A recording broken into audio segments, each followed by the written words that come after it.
Good evening, everybody, and welcome to the GDP Sports High School Football Broadcast. Tonight's game is brought to you by the following sponsors: Frost, more than a century of serving Texans and now in the Frost Tower. Central Builders, the Ehrlich family is dedicated to the construction industry with coast-to-coast projects. The law firm of Thomas J. Henry, open 24 hours with legal experts on call. John Lester's Insure One, providing Texans with home and auto protection. By Randolph Brooks Federal Credit Union, a credit union that puts people before profits. By APIA Connected Investors, Shannon DeLon, providing insurance for real estate investors. BCFS, a beacon of hope for families around the world. REMAX, by Chris Collins, buying or selling a dream home in the real estate world. GPS of Texas, peace of mind for all drivers with installed tracking devices. Dr. Eric Kuhl, providing that $1 million smile with a future of dental health. By Gridiron Heroes, dedicated to assisting young men suffering from football-related spinal cord injuries. Cherry Hills Baptist Church, where the Lord provides the football field for eternity. By Mecca Sportswear, supplying the leather jacket of pride for your school and sport. Eagle Print, where San Antonians take their printing for quality and satisfaction since 1974. Also brought to you by one name that stands out in the San Antonio rental car business: Budget Car and Truck Rental on Sandow Road, just east of 281 North. Good evening, everyone, and welcome to the Gridiron novel of Pigskin Playoff 2019. Tonight, the characters in this story are real-life roles as they attempt to continue their ledger of competition for yet another week. The Madison Mavericks, continuing in their performance as repeat champions of District 27-6A, will host the final participant in their program from District 26-6A. The Stephen Falcons have to take flight on the last game of the season, and even though they lost last week because their competitors were not able to climb past them as the fourth-place team in district play. At 6-4, they know they snagged a lucky break in order to make the first week of playoff competition. They are led by KK Brashears, who is not an experienced signal caller, but he has the ability and agility to be the top Falcon in the flock of Predators from John Paul Stevens High School. Coach Anthony Boykin is a 25-year veteran of the high school combat in South Texas, and he has done a good job with the school named after one of the most popular religious leaders of the last century. Coach Boykin had been the head coach for the Seguin Matadors, and he has also been on staff of many top programs of area schools. The Falcons realize they are underdogs in this playoff contest, but as we see every week in Texas high school football, being favored is not always a guarantee of advancing down victory lane. They are an elite company as the city's second-ranked 11. Brandeis carries the Northside banner, and last night the Brennan Broncos stampeded past the Roosevelt Rough Riders, pinning only the second loss of the season on the young men of Matt Carroll, and ended their hopes of continuing in the postseason.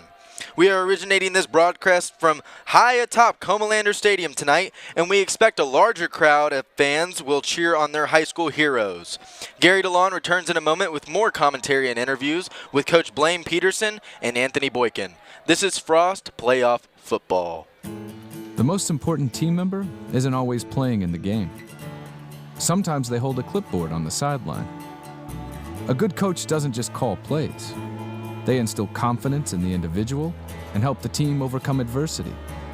At Frost, we believe that good coaching in your financial life can accomplish the same thing. After all, if we believe in you and you believe in you, anything is possible. Frost. Opt for optimism.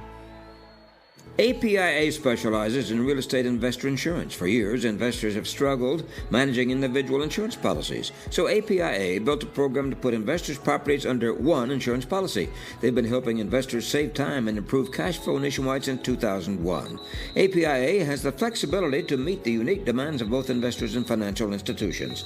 Call in the real estate asset protection experts today, www.apiaprotects.com, or call 877-752-2742. Hi, everybody.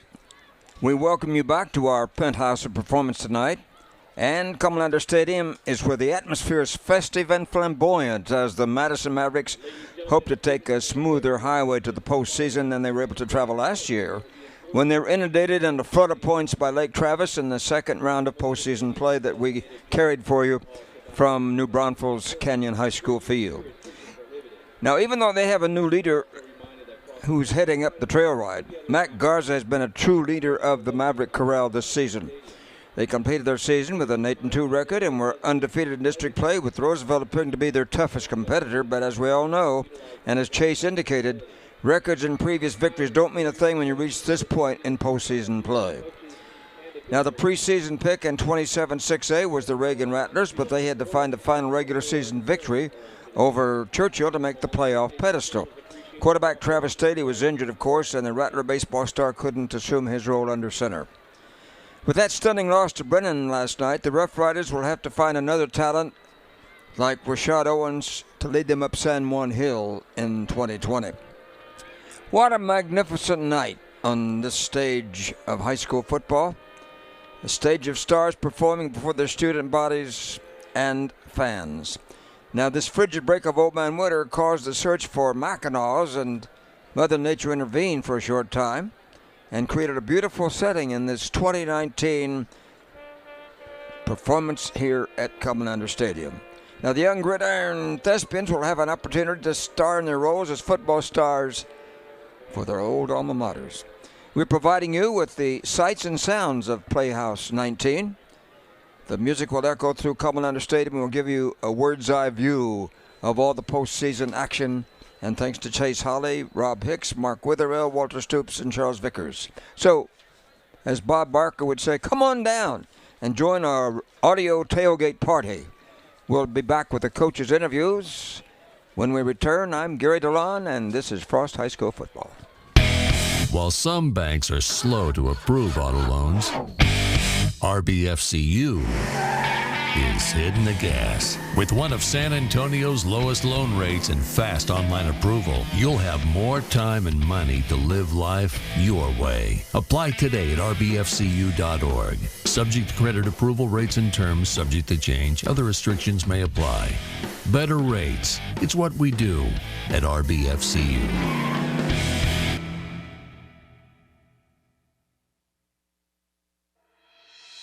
Hard work, dedication, commitment. Qualities that are found on a winning football team and qualities that you should look for in a contractor. Central Builders has conducted their businesses by these qualities for 25 years. The dedication has resulted in coast-to-coast clients who aim to build, remodel, and restore their large and small businesses. Many school districts and grocery chains, such as H-E-B, have selected CBI as their first string to implement and improve existing structures as well. Call CBI 210-590-0235. According to the National Highway Traffic Safety Administration, more than 100 Americans die each day in traffic crashes, and thousands more are injured. If you were injured in a car crash, call Thomas J. Henry. Thomas J. Henry handles serious auto accident cases and gets serious results for injured clients. Start your free claim today at tjhlaw.com/radio. That's tjhlaw.com/radio. San Antonio, Texas. Every family wants the assurance that their most valuable possessions are protected and secure for the future. That's why you need the most insurance coverage that budgets can afford. Even though his company is headquartered in Texas, John Lester is expanding his company from coast to coast. He has recently added several major insurance companies to better serve his growing clientele. You are protected from hurricane, fire, auto accidents, even a polar bear attack. John Lester once played linebacker for the Bastrop Bears, knows the importance of insurance. Call John Lester's Insure 1-210-541-9771. Welcome back to Commander Stadium, and on a very beautiful Friday night in South Texas. It's a long cross-city tour for the fans of Stevens High School, and my first opportunity to visit with the new coach, Anthony Boykin, who just took the job in the spring, and boy, he hit the floor running. They've had a lot of injuries, and they are starting a young man that may be the smallest quarterback in any 6A school in Texas. He's 5'9" or 5'10", weighs 125 pounds, and his name is K.K. Brashears, and he can go. And I talked to Coach Boykin, and he said that the young man is just a football scholar. He knew more in the 9th grade about football, and he listened intensely, and so he became the starter. And he has done pretty well. He's already thrown through the air for 15 touchdowns, 1,084 yards, and so the young man can play. And we'll see what they can do against Madison Mavericks, and they're now down on the sideline preparing for the toss of the coin for the Stevens Falcons. Captain, one of them is Brandon Lee, and he will join 3 other young men, along with Christian Bowling. By the way, Christian Bowling has already accepted a scholarship offer from University of Incarnate Word, 6'4", 240, the biggest starting lineman they have. And the biggest lineman they've got is 6'3½", 280-pound Hassan Abdullah.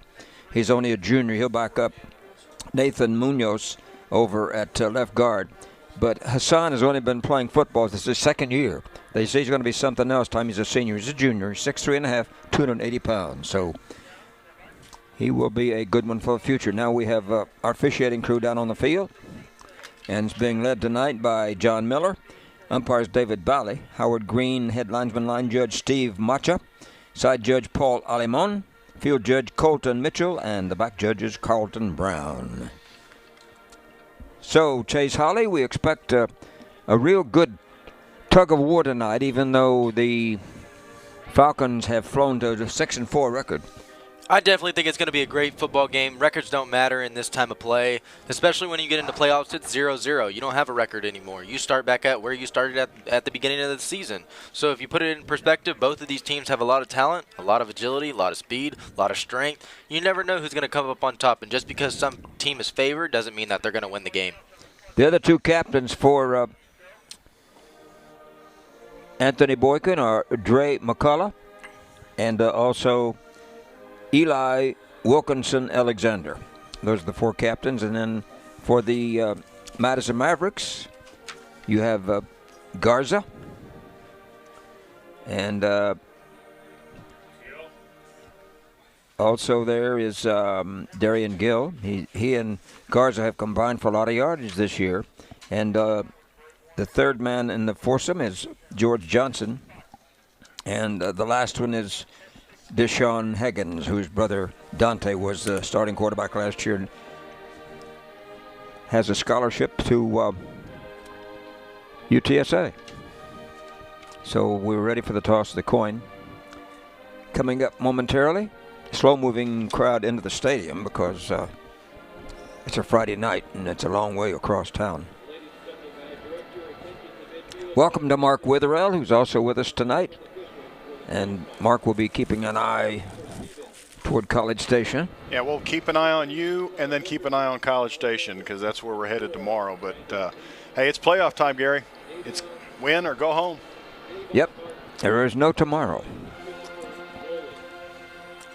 No, there is a tomorrow. For me? Isn't that right? There's always a tomorrow. Hopefully. Baylor and Oklahoma tomorrow night in Waco. 12-point favorite, the Sooners, which means absolutely nothing.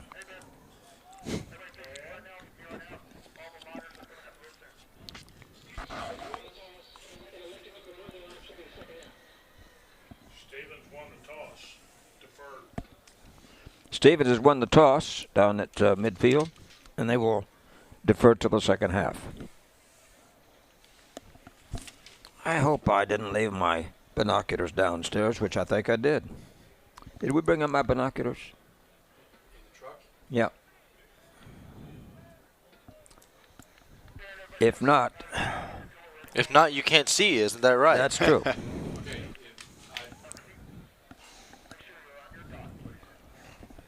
Yeah, they're not here, so. Well. We did?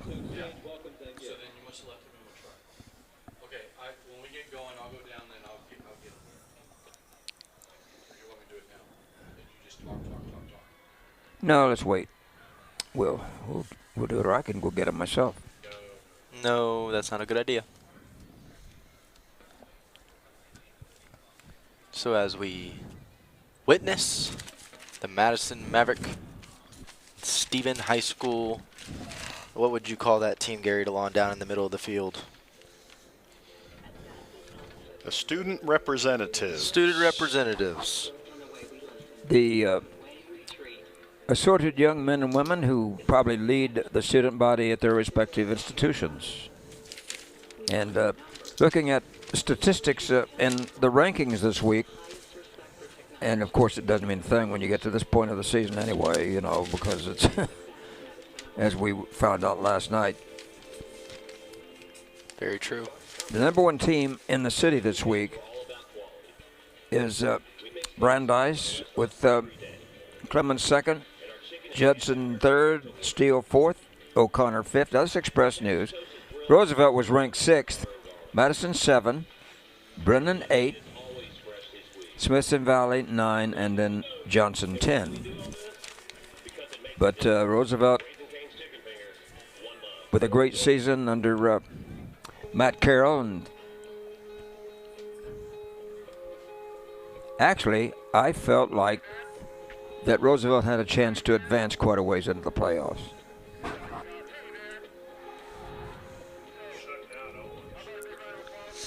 Rashad Owens had, golly, 1,600 yards for the season in the rushing department, and they shut him down last night.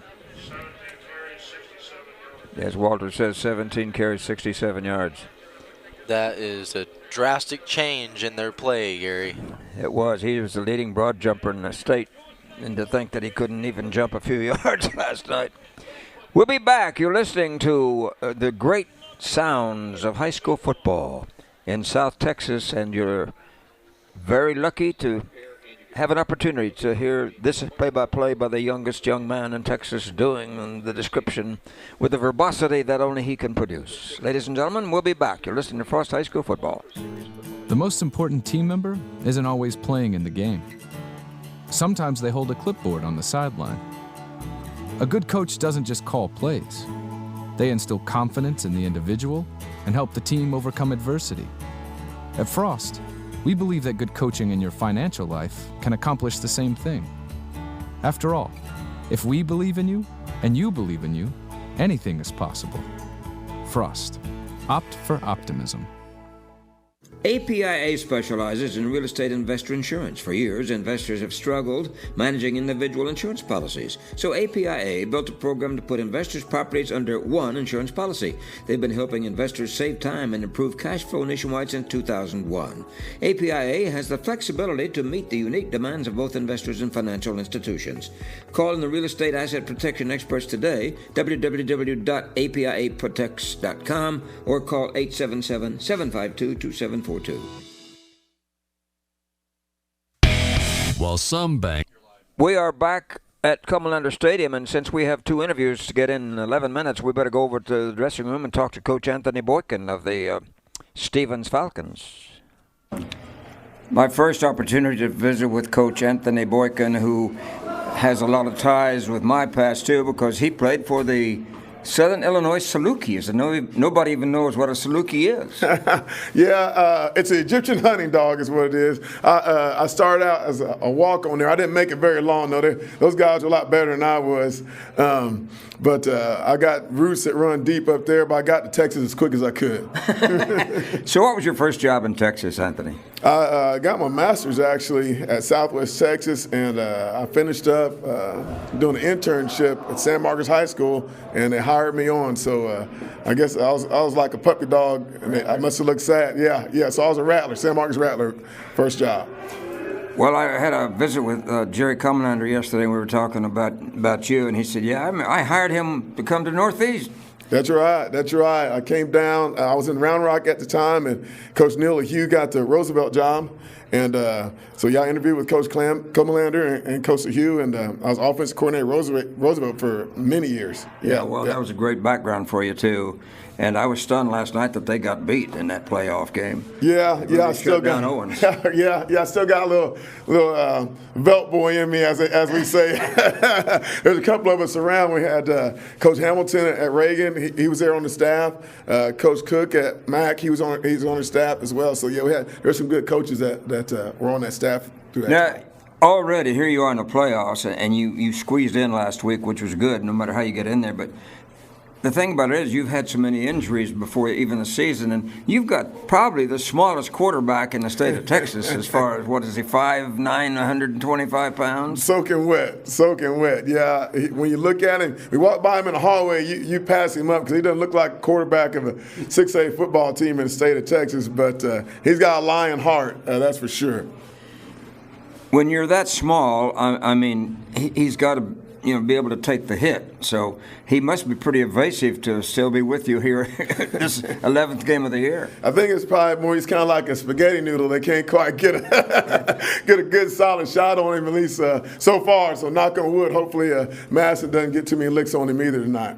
And you only have 2 or 3 pretty good-sized kids. I bet, of course, Hassan Abdullah is your biggest kid, but he's only a junior, so he doesn't start. But he's going to be something else next year, I guess. Yeah, we're looking to the future with Hassan. Yeah, we're comparatively to the people in our district, the Brandeis's, our district champ and O'Connor, and when we saw Brennan last night against Roosevelt, we're the little guys. We've got to play technical and do things the right way in order to give ourselves a chance each and every night.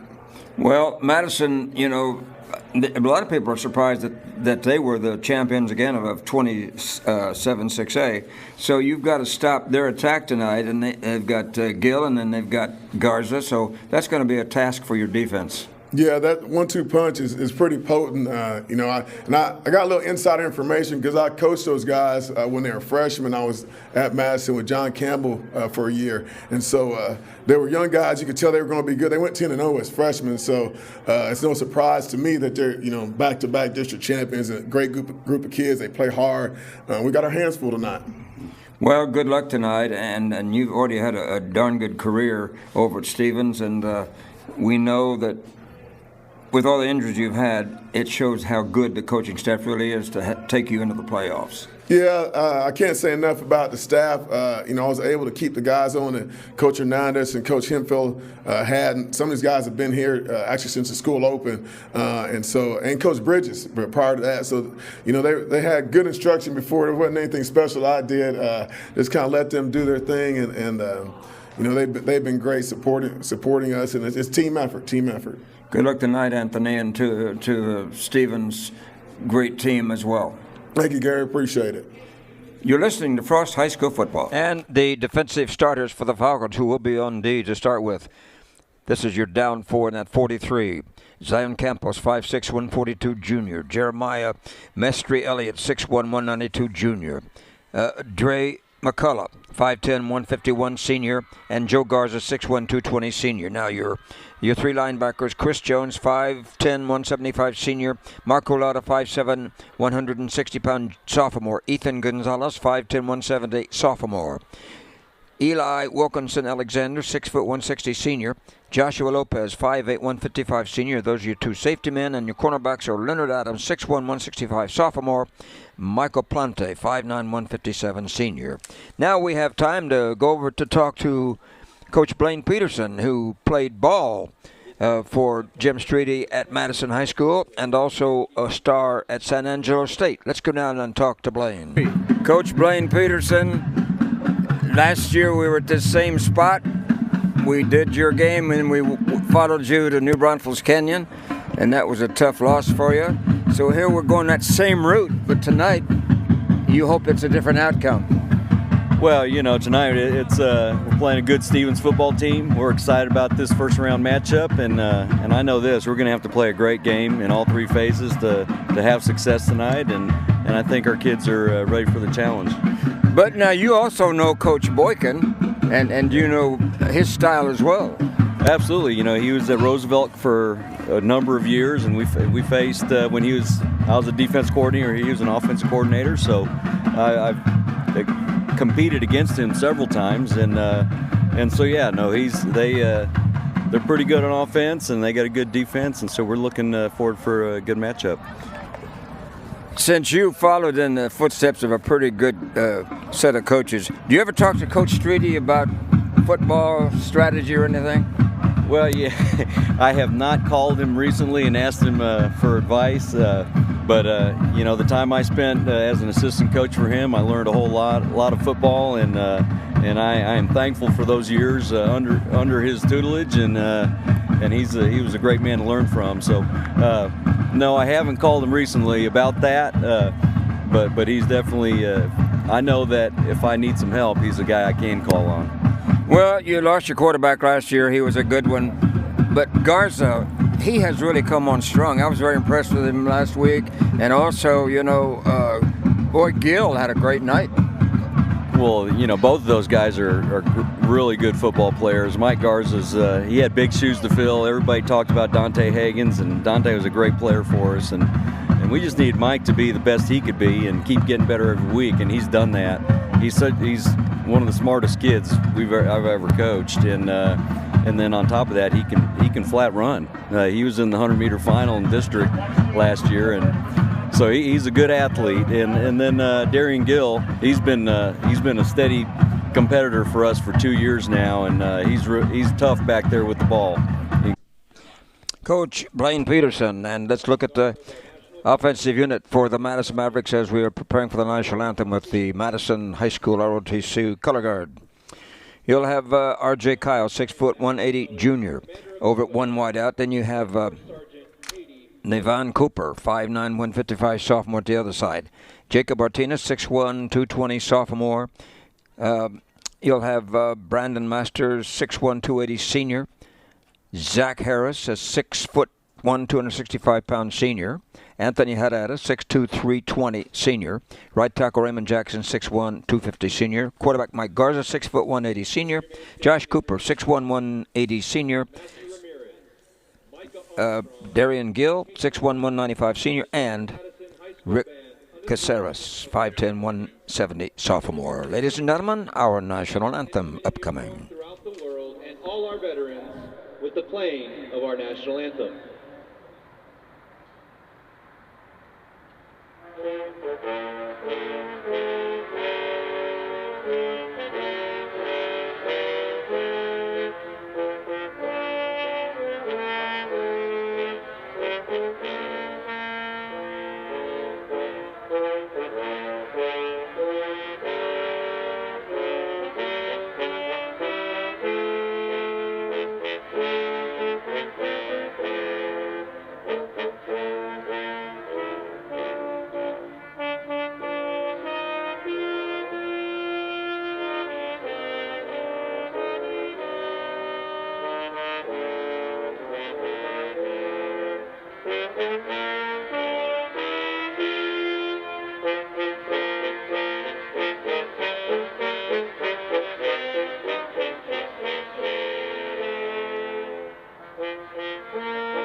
Madison Star Spangled Banner performed by the trombone trio tonight. And the Madison principal, Stephen Zimmerman. Band directors are Wesley Perkins, Javier Ramos, and Michael Reynolds. The director of the Dollies, Marianne Burris, along with Shelley Flynn and Casey Klein. Then on the other side of the field, John Paul Stevens High School principal is Ryan Pertel. Band directors are John Dominguez, Adam Cassiano, Elna Morellis, and Bo Bujol. Sky Dancer director, Tiffany Burrell, Catherine Causey, and Kimberly Cook. So everybody, we're ready to go. High school football at its finest. First week of the playoffs, and the officials now are ready to go, and we will play football on this 11th week of the 2019 season, the first week of the playoffs. And it's always good to welcome the youngest play-by-play man in the state of Texas, Chase Cooper Holly. I'm here, Gary DeLon. I'm ready. I'm ready to see these two teams face off in a battle, and only one team can win tonight. And if Madison wins, then they'll go on. If they don't, well, then there will be no tomorrow. Mark Witherell has, I think, don't you have the rundown as to what would happen next week, Mark? Yeah, this team, or the winner of tonight's game, plays next week against the winner of the Lake Travis Smithson Valley game in that bracket for 6A D1. And then, of course, you have Brandeis will be playing in the Dome next Friday if they win. Yeah, a couple of the games we'll be watching this evening, of course, with Reagan. Reagan's out there this evening going against, let me make sure I got them all right here before I go crazy. O'Connor versus Reagan.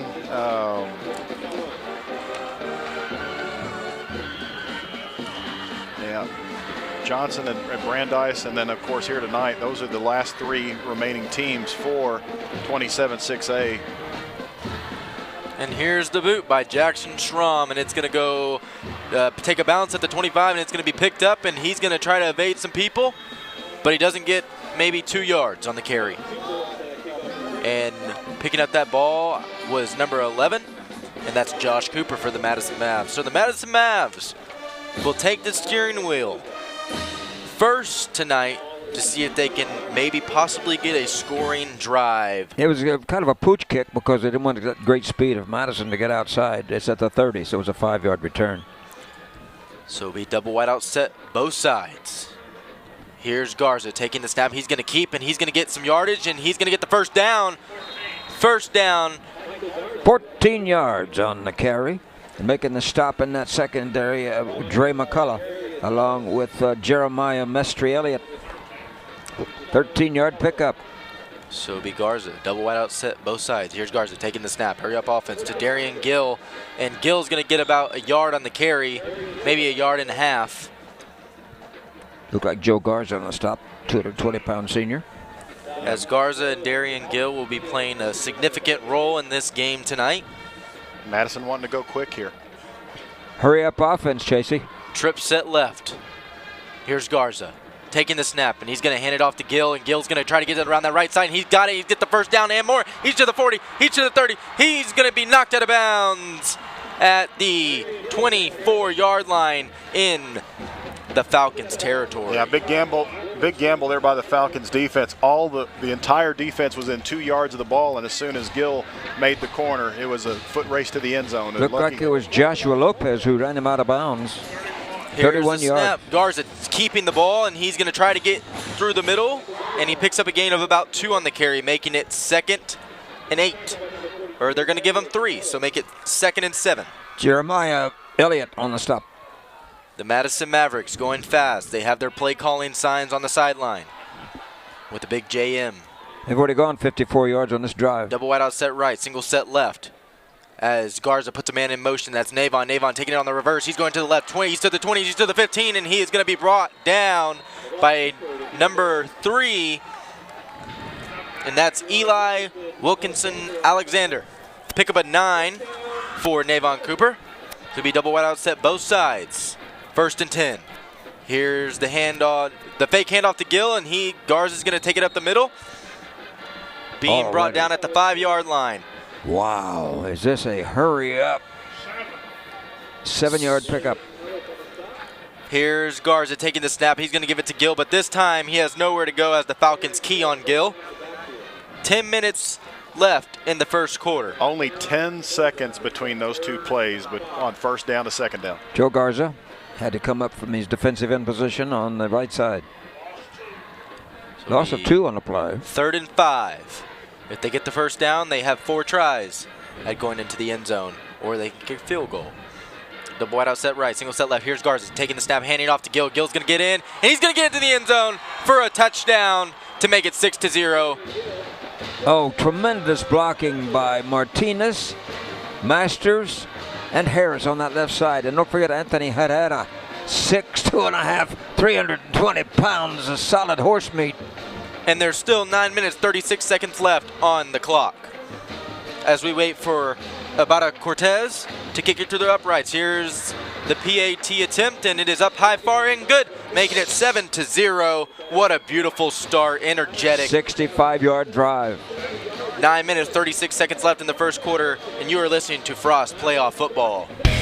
While some banks are slow to approve auto loans, RBFCU is Hitting the Gas. With one of San Antonio's lowest loan rates and fast online approval, you'll have more time and money to live life your way. Apply today at rbfcu.org. Subject to credit approval, rates and terms subject to change. Other restrictions may apply. Better rates. It's what we do at RBFCU. Back at Comalander Stadium from the Gary DeLon's press box, the 8-play, 70-yard drive in 2 minutes and 20 seconds of this first quarter. 7-yard touchdown run by Darian Gill puts the Madison Mavericks up in this playoff atmosphere, up 7-0. So it'll be the Madison Mavs to kick off to the Stephen Falcons. And back deep, if I can read the numbers, is number 3, which is Eli Wilkinson Alexander, and 21, Joshua Lopez, wide receiver. Here's the kick by Abada Cortez, and it's going to be a pooch kick going to about the 27-yard line, 28, and he's going to take it, and he's going to try to get to the left outside. That's number 4 running, and he is knocked down. Yeah, that's Brandon Lee. He did nothing but east and west on that one, gave some ground, actually lost a yard or stayed no gain on that return. Making the stop on him was Alistair Brooks. He's a junior. So it'll be 1st and 10 for the Falcons under the command of Brashears. Only a freshman, 5'9" and 125 pounds. I don't know how, but he is quick, he's got agility, and he can command the football team. Here's the snap, and it's going to be a wildcat by number 21. He's going to go to the right side and be knocked out of bounds at the 35-yard line, I think they're going to mark it at, or the 34. Yeah, it's a wildcat with Joshua Lopez lining up in that direct snap position and ran it out there. Got a pretty good gain on first down. So now Brashears is now in the game. Single receiver on both sides. Here's Brashears taking the snap, going to throw to the right, and that's Joshua Lopez, the intended receiver, but is thrown out of bounds. Joshua Lopez didn't look like he was ready for that ball. Now Brashears is a thrower more than a runner. He's thrown 15 touchdown passes this year to only 3 interceptions, but a true freshman out there starting on a playoff football team is pretty impressive on 6A level. 100%, but he can still run the ball. He has had 90 carries, and he averages about 4 yards per carry. Double wide out set both sides. Here's Brashears. Dropping back to pass. He's looking to his left now. He's got a man, and that looked like a little pass interference, and it is. As there's 2 penalty flags thrown on the field, we'll await the call from John Miller. Yeah, first penalty of the night. Looks like that is going to be a penalty on the cornerback. Got there a little bit before the ball. So that'll make it 3rd and 4 for the Falcons, but it'll be a first down after the penalty is called. 9 minutes, 15 seconds left on the first quarter, going from my left to right. We haven't had a chance to go talk to Charles tonight because of this fast-paced offense. Charles, you down there? I am down here trying to keep up, and you guys are doing a good job. I couldn't even see that pass interference call. So if Charles couldn't have seen it, then I don't know how I saw it. Trip set right. Here's Brashears with his hurry-up offense. Now he's rolling to his right. He's going to throw out wide, and it's going to be dropped. And the intended receiver was number 4, Brandon Lee, running back, senior. Yeah. Yeah, on paper tonight, the offense for Stevens is a little bit undermanned. I mean, they only average right at 100 yards for rushing and 100 yards for passing. So they're going to have their test tonight against this Madison defense. And that is because they are a building school. Madison has been open for a while. Here's Brashears taking the snap, and he's going to keep and try to get to the middle. But the Madison D is going to key on him, but he's going to get a couple yards on the carry as he picks up 5 yards halfway to a first down. Yeah, one of the stats that's not in the favor of Stevens tonight is their entire offense for the entire year has got 1,061 yards of rushing. Compare that to Darian Gill on the Madison side. Darian Gill by himself has 1,032 by himself. So a little bit of anemic offense in the regular season for these Falcons. That is an impressive number by Gill. As we know, Gill is a very talented running back. Single receiver set left. Now he's in motion. And that's Brandon Lee. Now Rashear's going to roll to his left, and he's going to throw upfield and just throw over his head. And the intended receiver was number 86, Jeremiah Elliott. So it was Deshaun Higgins on the coverage there. Kept him from getting open. And he just had to throw that ball away. So it'll be punt time for the Stephen Falcons. And punting is Jackson Schrum. And back deep for the Madison Mavs. If I can see the number, I can't see the number. Cooper. That's Cooper. Cooper. And here's the boot. And it's going to be a good boot. Wow, what a spiral. That's very impressive. And it is caught and fair caught at the 14-yard line. 14-yard line in Madison Mav territory. 39-yard punt for the young man. So it'll be 8 minutes, 13 seconds left in the first quarter. Still 7-0 after that impressive drive by the Madison Mavs. Now they take the steering wheel once again and will possibly go on another scoring drive. So it'll be at the 14-yard line. Double wide out set right, or left, single set right, and it's going to be Gill. It was a pitch from Garza, and he couldn't get any yardage, and he lost about 2. Yeah, it looks to me like the Falcons' defensive strategy tonight is to pinch those defensive ends in and send the linebackers out right at the outside where Darian Gill wants to turn up any kind of run. He gets on the outside. So it'll be double wide out set right, and double wide out set left. Balance formation. Here's Garza putting the man in motion. He's going to roll to his right now, looking downfield. He's got a man, and it's going to be snagged out of the air by R.J. Kyle. What a great, impressive catch, and that's going to be a first down.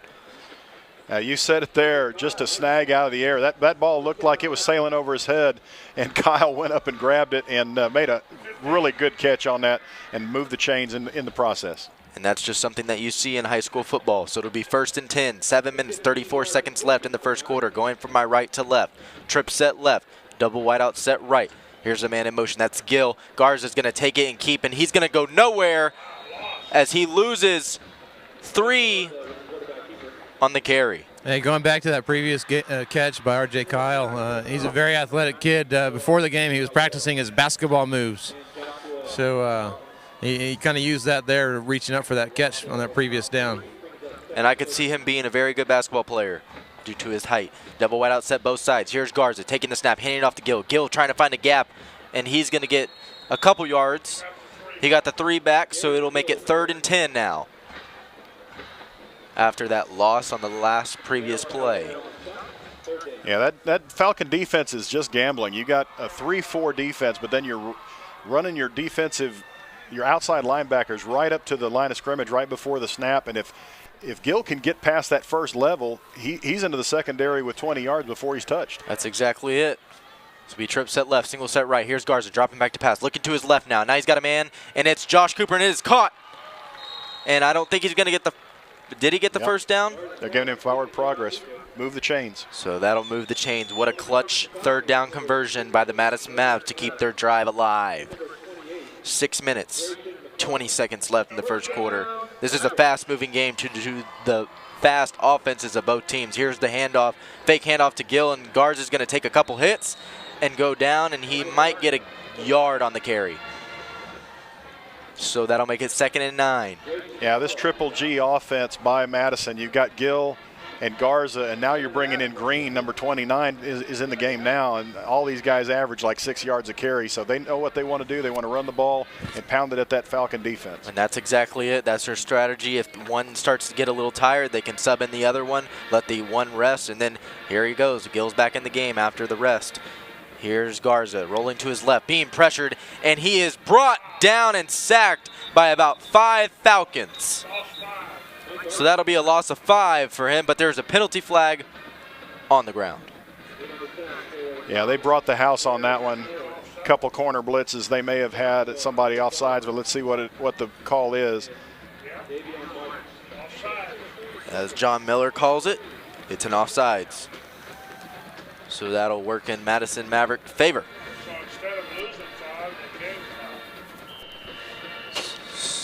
So that'll make it 2nd and 4. As they look over to the sideline for the play call. Double wide out set right, single set left. Garza in control.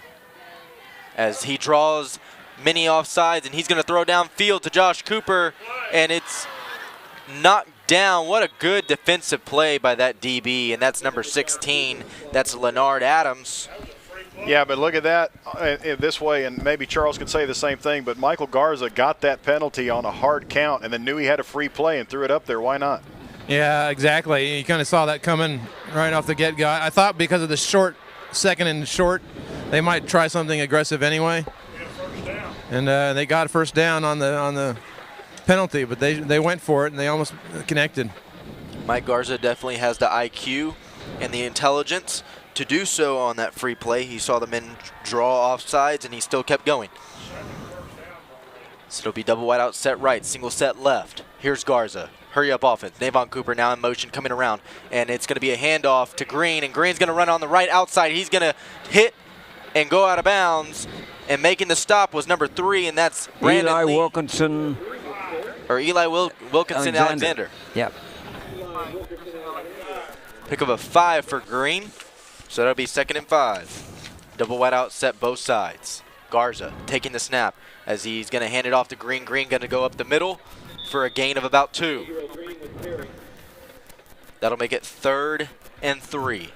And making the stop, had to come up from his halfback position to do it. But without him, it would have been a longer. Luis Paz III, 5'8", 172. They're a small unit defensively. So it'll be double wide out set both sides as the Madison Mavs line up. Oh, And it's gonna be another offsides. Offsides call. Yep. And that's going to hurt the Falcons even more, as that'll be an automatic first down for the Madison Mavericks once again.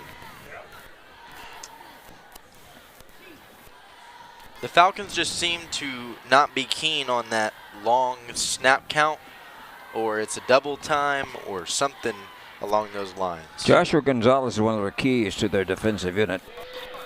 Now let's look at this now. They're marking it off against Madison, so they must have moved somebody must up there. Have drawn them off sides. Must have jumped a little bit. That was they called that on the center. Well, that was a surprise. So they must have moved the ball. So it'll be double wide out set both sides. Garza.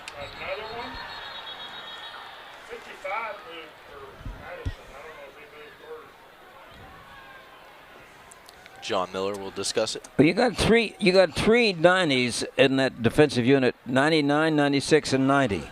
And they are the keys. So it'll be an offsides call on the Stephen Falcons. Gonzalez, Garcia, and Caballero. And I don't even have him on my spotting board. A double wide out set left, single set right. Here's Garza taking the snap. He's going to hand it off. And he's going to get the first down, and running the ball is Gill this time, as Green went out and Gill came back on. And there again, I told you the 90s are so important. That's Ethan Mahia. Double wide out set right, single set left. Hurry up offense. Fast moving. Garza now rolling to his right, being pressured. He's going to throw, and it's going to be almost caught by Navon Cooper, but it was just bobbled in his hand, and he dropped it. Yeah, Cooper had a shot at it. Yeah, and he didn't just have a shot at it. He should have had it. He just brought his hands down a little too soon and just dropped it.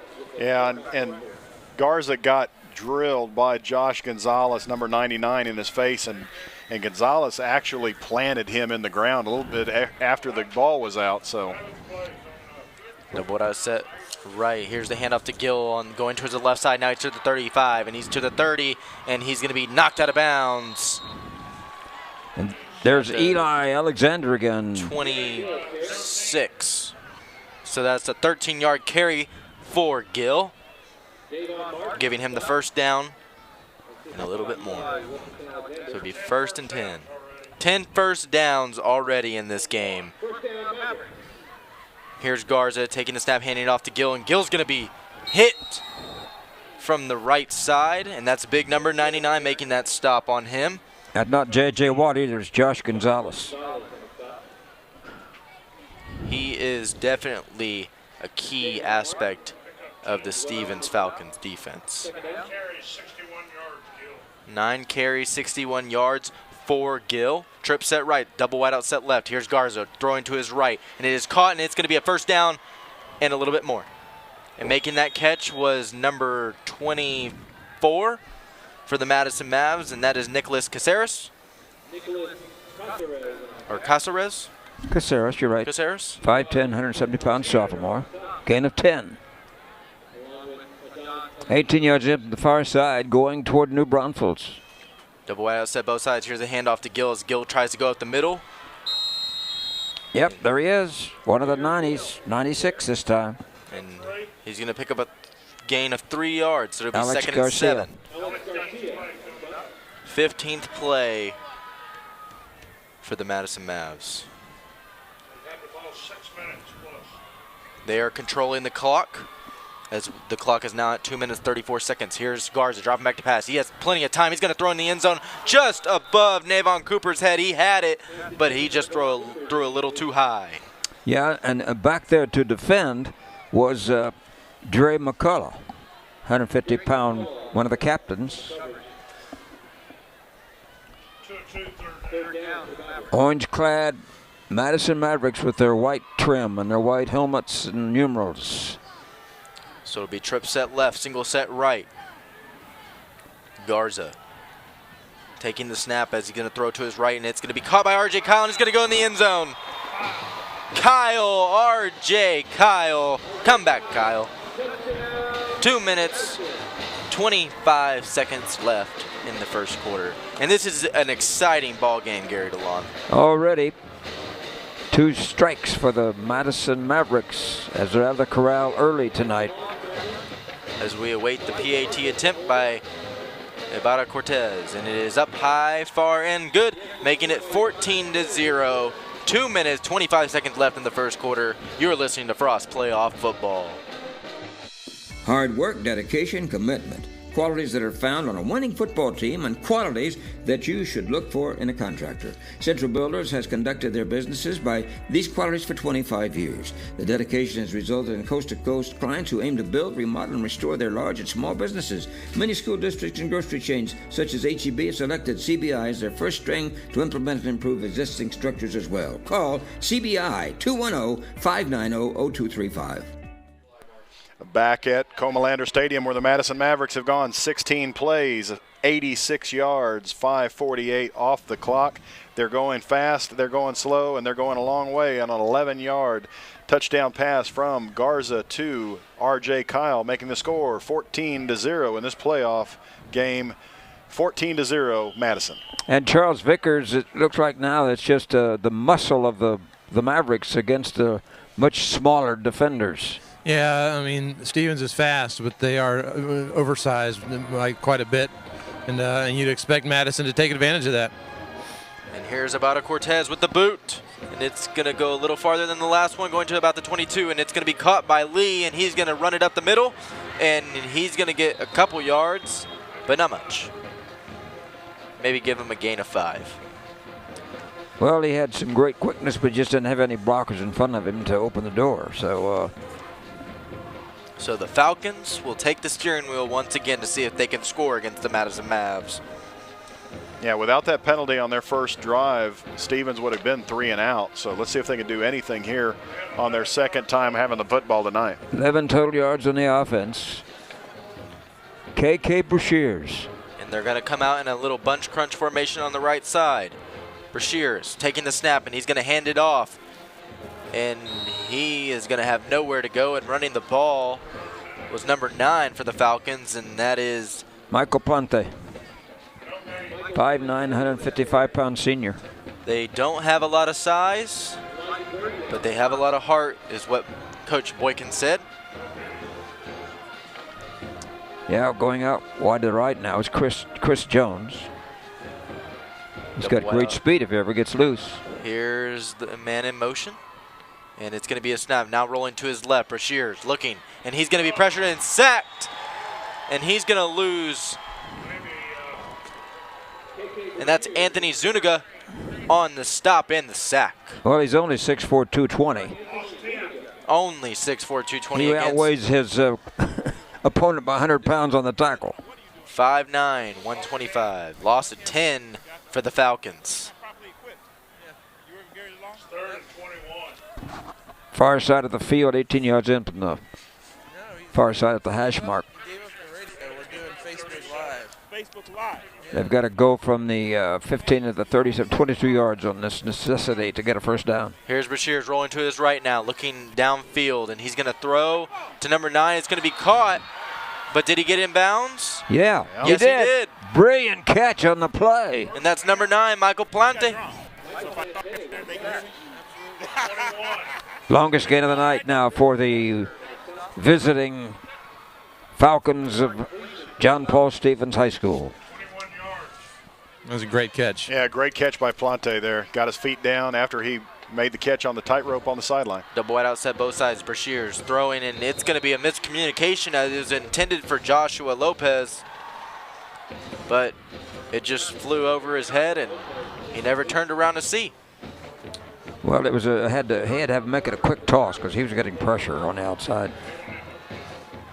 So it'll be trip set left now. Brashears taking the snap. He's going to hand it off. No, he's going to fake hand off to Braden Lee.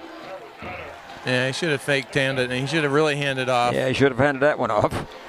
Mitchell Gonzalez, 5'8", 165 senior. Stopped him after a yard pickup. So 2 of 3 on third down conversion tries, Chase, but this is a tough task now for the Falcons. Very tough task for the Falcons, and as we have known all this season, the Madison Mavs have a brilliant defense along with Dante Hagen's brother, Deshaun Hagens. And here's Brashears dropping back to pass. Now looking to his left, rolling to his right. He's being pressured, and he's going to be sacked once again, and that's number 48. The ball came out. Number 48 making the sack, lots of 5 for Brashears, and that's Logan Ballmer. Ballmer is 210-pound senior. Yeah, they're lucky they actually got credit for the ball on the ground. I thought the ball was coming out, kind of hanging on his hip. Yeah, Charles, you saw it because we just looked at it on replay. That ball was out before the first thing that the defender did when he wrapped him up was knock the ball out. It's lucky that wasn't a fumble.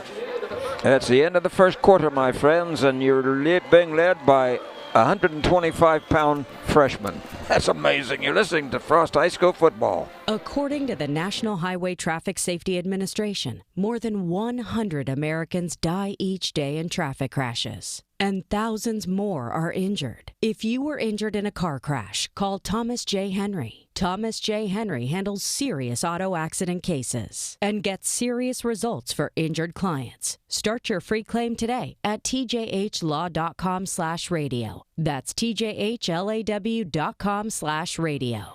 Back at Comalander, Madison 14, Stevens 0. Back to play-by-play. Jackson Schramm taking the snap, and he's going to run a little bit and take the boot. And it's going to be fair caught by Josh Green. And he fumbled it. And Stevens is going to recover that ball. And there's a flag on the play. I believe coming up with the loose ball was loose past the third. Yeah, that was a muffed punt there. And we have a shaken up player. For the Falcons. We got a little bit of everything. We've got a bad snap on the punt, a good punt after he got it away. And a flag. And a flag, and now an injured player, so we're trying to sort it out here. Some quick stats, and it's the one-sided from that first quarter. Madison first downs, 12. Stevens, 2.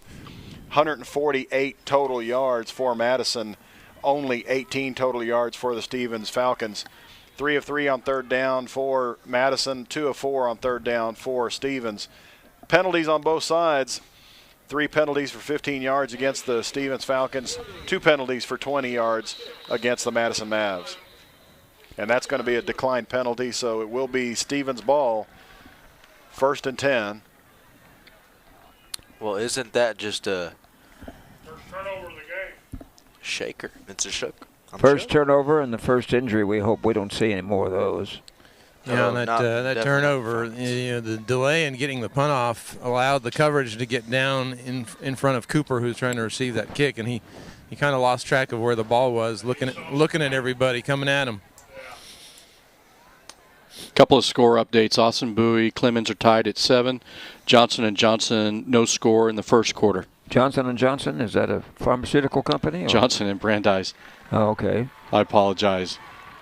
I've heard of Johnson & Johnson on the TV. Yeah, he's just a tech guy. Give him a break, Gary. Well,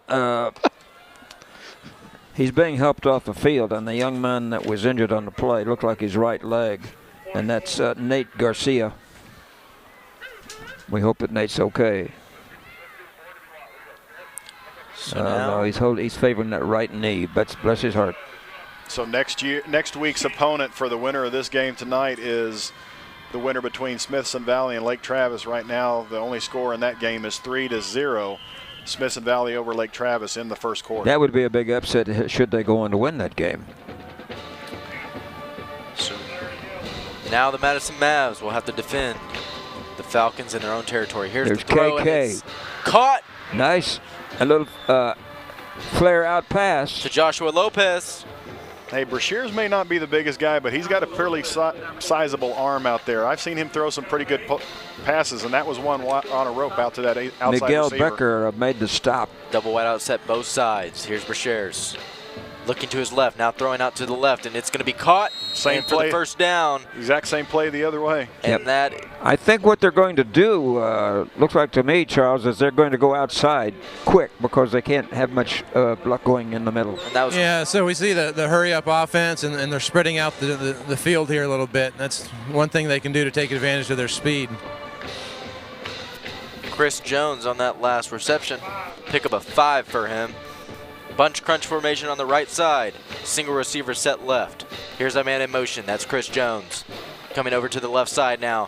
Brashears taking the snap, handing it off to Lee, and Lee's going to get down. Oh, he shows some fleet feet, didn't he? He did.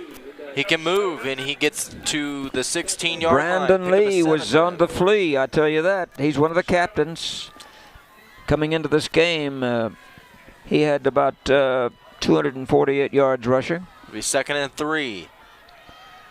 Lee had to pick up a 7 on that carry. As we await the play, it'll be a bunch crunch formation on the right side once again with a single set left. Here's Lee in motion, and now Brashear's going to throw out to Joshua Lopez, and Lopez is going to get down to the 13. Is he going to get the first down? They're 14. saying. Oh, he almost just short. Boy, it's going to be about the length of Walter Stoops, size 14. Pick up a 2.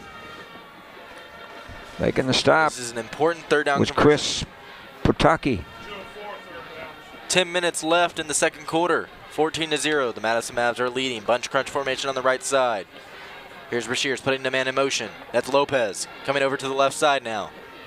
Brashears looking over to the left now. QB keeping, and he's going to get the first down. There's 125 pounds of solid gristle getting the first down.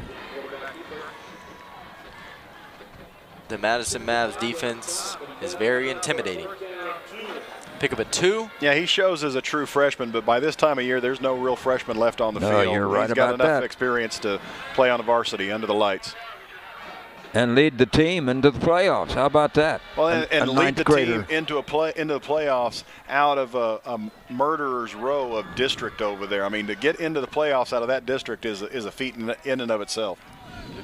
That is exactly right. Bunch crunch formation on the right side. Here's Brashears pitching it to Lee, and Lee's going to try to find a hole on the outside, and he's going to be stopped by about 3 Madison Mavericks. No gain for him. Yep, and it was Logan Bomer along with Miguel Becker. Yeah, I've never really understood pitching that ball to the short side of the field. Gain of 1. It doesn't make logical sense, does it, Charles? Double wide out set both sides. Second. Oh, we got a whistle. Madison's taking a timeout. Hurry up offense has been working, and it's 14-0. 8:42 to play, second period. High school playoffs in 19 is the year, and this is the night. And this is the commercial time. You'll be back in just a moment with Frost High School football. The most important team member isn't always playing in the game. Sometimes they hold a clipboard on the sideline. A good coach doesn't just call plays. They instill confidence in the individual and help the team overcome adversity. At Frost, we believe that good coaching in your financial life can accomplish the same thing. After all, if we believe in you and you believe in you, anything is possible. Frost. Opt for optimism. We're back at Comalander Stadium as the teams run back onto the field after that quick timeout. They talk things over. The Madison Mavs think they have a handle on the Falcons. We'll see. Unusual formation. Very unusual. Here's Lee in motion. Coming, and here's Brashears dropping back to pass, looking to the end zone. He's got a man, and he's going to throw into coverage. There should be interference on that call.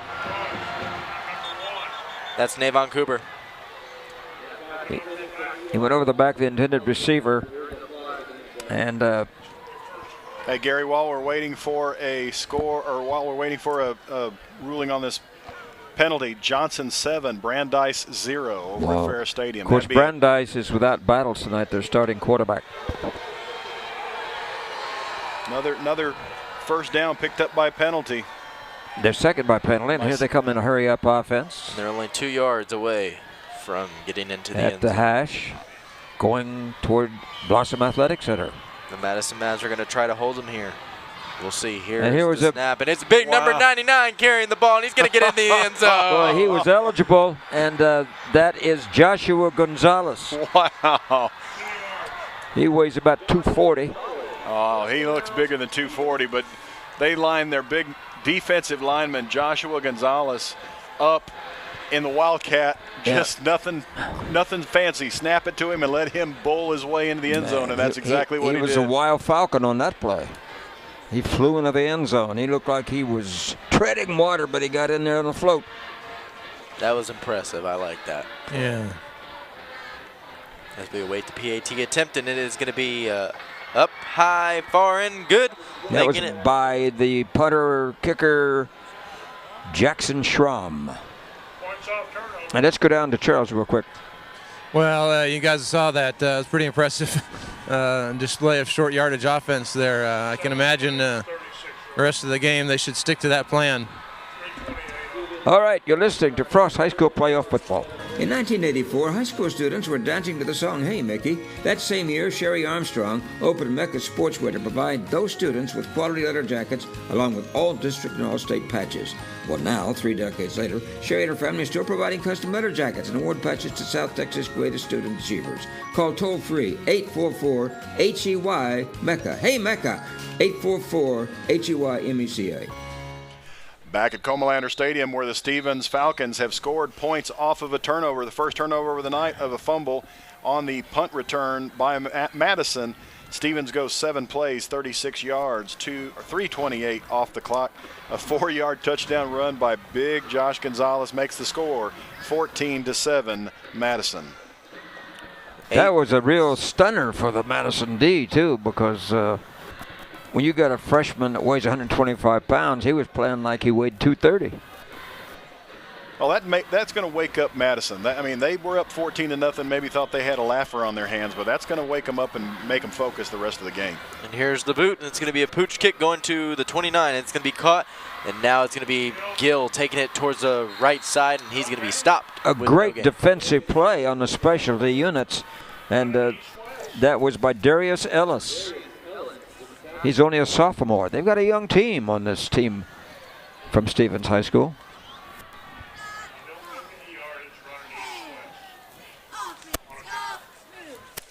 So it'll be 1st and 10 for the Madison Mavs. As we have R.J. Kyle, Navon Cooper, Josh Cooper in at receiver. Here's Navon Cooper in motion. Now Garza is going to keep the ball, and he's going to be stopped for a loss of 2. Yeah, and the guy that... And guess who? Yeah.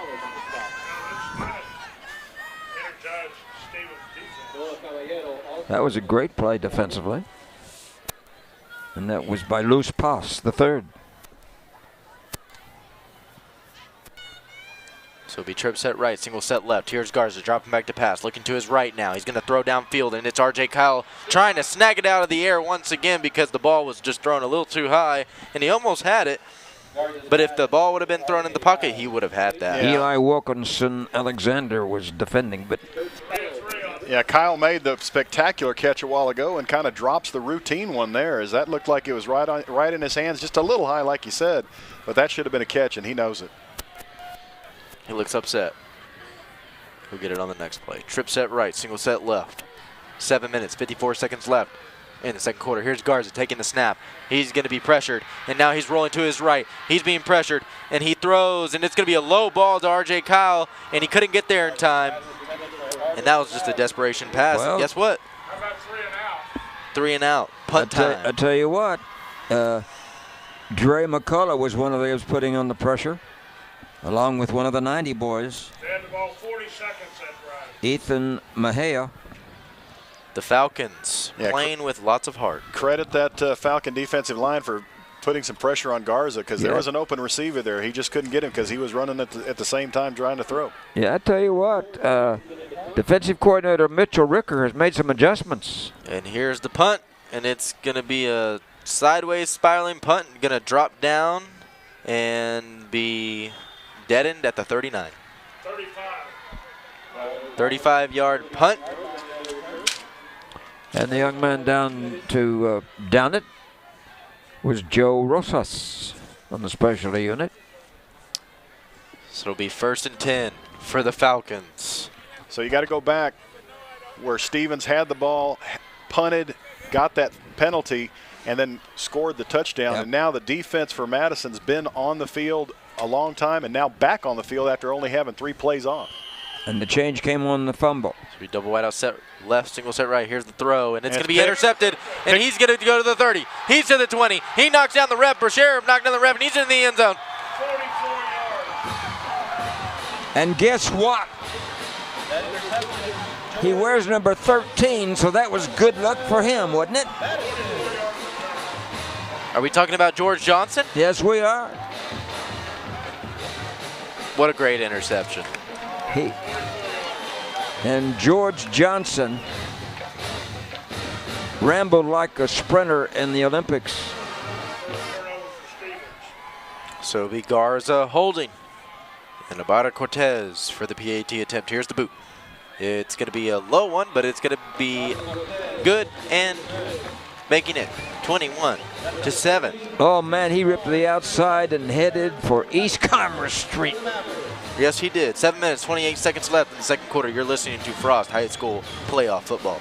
In 2017, more than 4,700 people were killed in crashes involving large trucks in the U.S. Semi-trucks, which weigh 20 to 30 times as much as passenger cars, can cause severe injuries in the event of a wreck. If you were injured in an 18-wheeler accident, call Thomas J. Henry. Thomas J. Henry handles serious trucking cases and gets serious results for injured clients. Start your free claim today at tjhlaw.com/radio. That's tjhlaw.com/radio. San Antonio, Texas. Back at Comalander Stadium, where the momentum has shifted again in one play very quickly. A 44-yard touchdown pick six by George Johnson as he takes the interception down the far sideline for 44 yards, making the score 21-7 in favor of Madison. So it'll be the Madison Mavs to kick off. Abada Cortez will be making the boot in just a second. Downfield, number 3 and number 21. Here's the boot, and it's going to be a pooch kick, and it's going to be really short this time, being fair caught at about the 36-yard line. And that was an impressive kick by the Madison Mavs. Abada Cortez. Looked like Ethan Gonzalez was the one making the fair catch. Yeah, that's not a bad play there to take a fair catch with that defense or that kick return team coming down on you. That's and, right. Get good field position for your offense. Well, if it'd been me, I'd have been going the other way anyhow. So it'll be single set both sides. Now in motion. Rashara handing it off to number 9, and he's going to be caught from behind.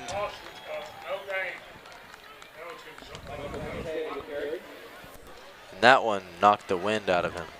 Plante was the ball carrier. And the guy that really read the play well was Valen Penn. Another injured Falcon. Yeah, it was Elijah Grady who made that tackle. He's been doing a good job all game.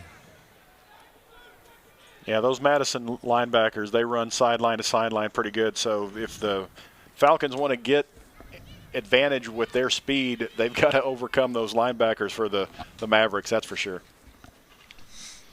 Judson 21, Buda Hayes 0. Clemens up 14-10 over Austin Bowie. And we have a score here of 21-7. Mavericks took a 14-0 lead. And then a turnover provided them with a chance to go for 7. 7:06 to play here in the quarter. Is that their quarterback down? No, that's number 9, Michael Plante. Plante was the ball carrier, a 5'9", 155-pound senior. Yeah.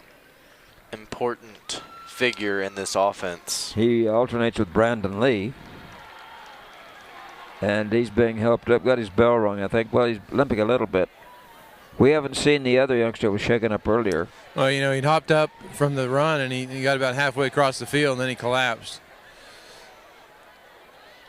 Well, there's some defense getting played in this game over in Bernie. Bernie championed 42, Leander Glenn 20, still in the second quarter over there. 62 points scored in the first half, and it's not even over yet. Wow.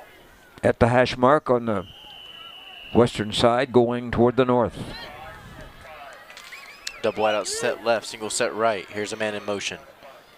Here's Brashera throwing out to Lee, and Lee catches the ball, and he's going to get a gain of 5 on the play. Yeah, making the stop is Elijah Grady, 6 foot, 180-pound junior. 6, so that'll make it 3rd and 5. Tell you, with the weight program and little meat on his bones, this kid Brashears is going to be pretty good by the time he's a senior. Very true, but he needs to go into the weight program. Chris Jones. And now Brashear is going to hand off to Lee, and he has nowhere to go. Being stopped by, I think, number 48 for the Madison Mavs. And that's Logan Bomer again. So it's 4th down and punt. 6 minutes left in the second quarter, 21-7. Now the ball will be punted. And receiving is number 20 for the Madison Mavs, and that is Jesse Garcia in his bright orange shoes. Look at those, Gary DeLon. You like those shoes? Do I need to get you some? Look, I can go to the Nike store and buy you some. Here's the boot.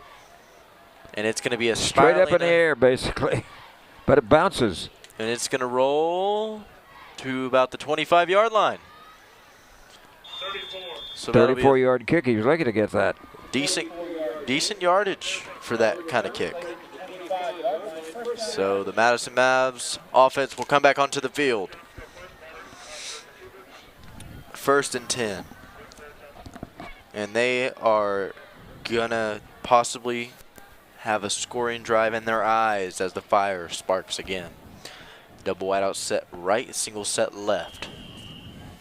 5:35 left in the second period. Garza taking the snap, and he's going to fake handoff to Gill, and he's going to have nowhere to go. That was a tremendous defensive play, and it was Michael Plante.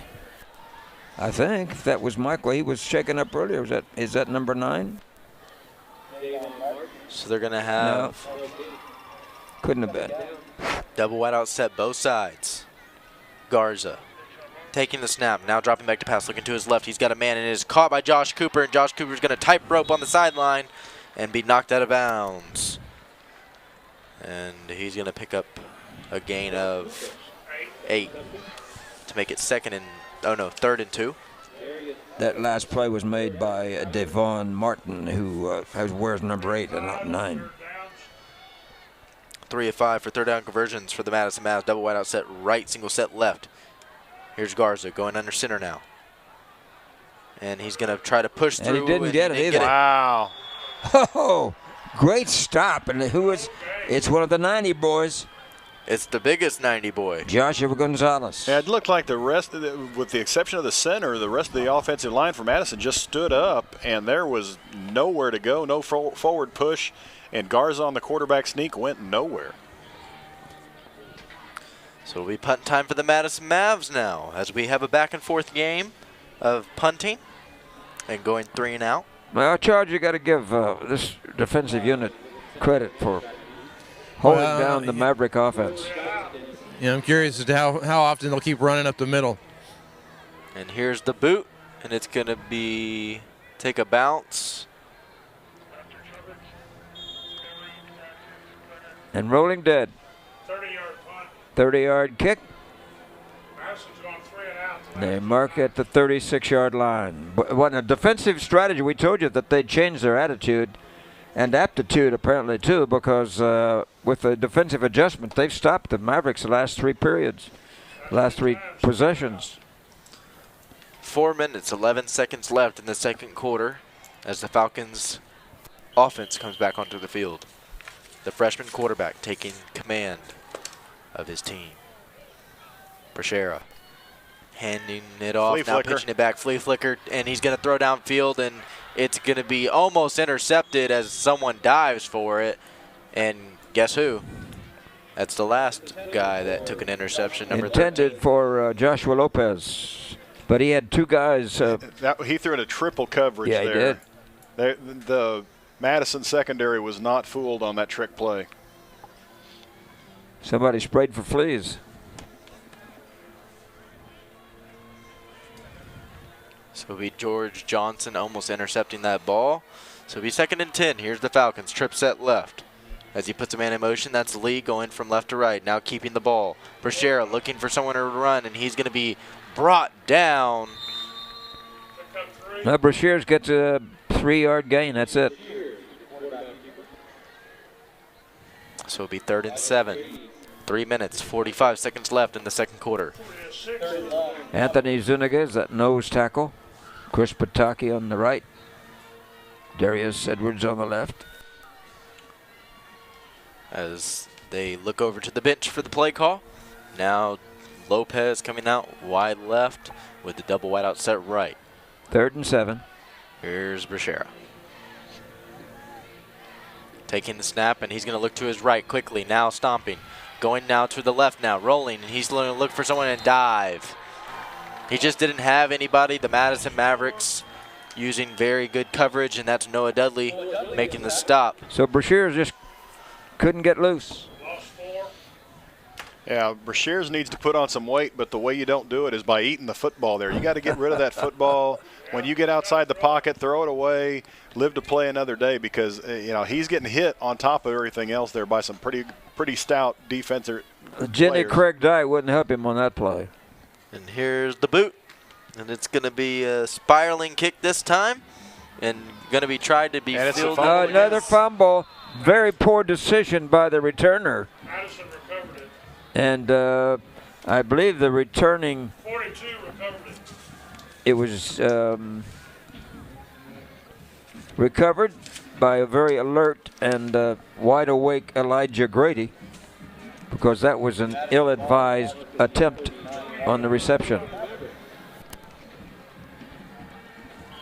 So it'll be 2 minutes, 35 seconds left in the second quarter as there's a handoff to Gill, and Gill's going to be stopped behind the line of scrimmage for a loss of 2.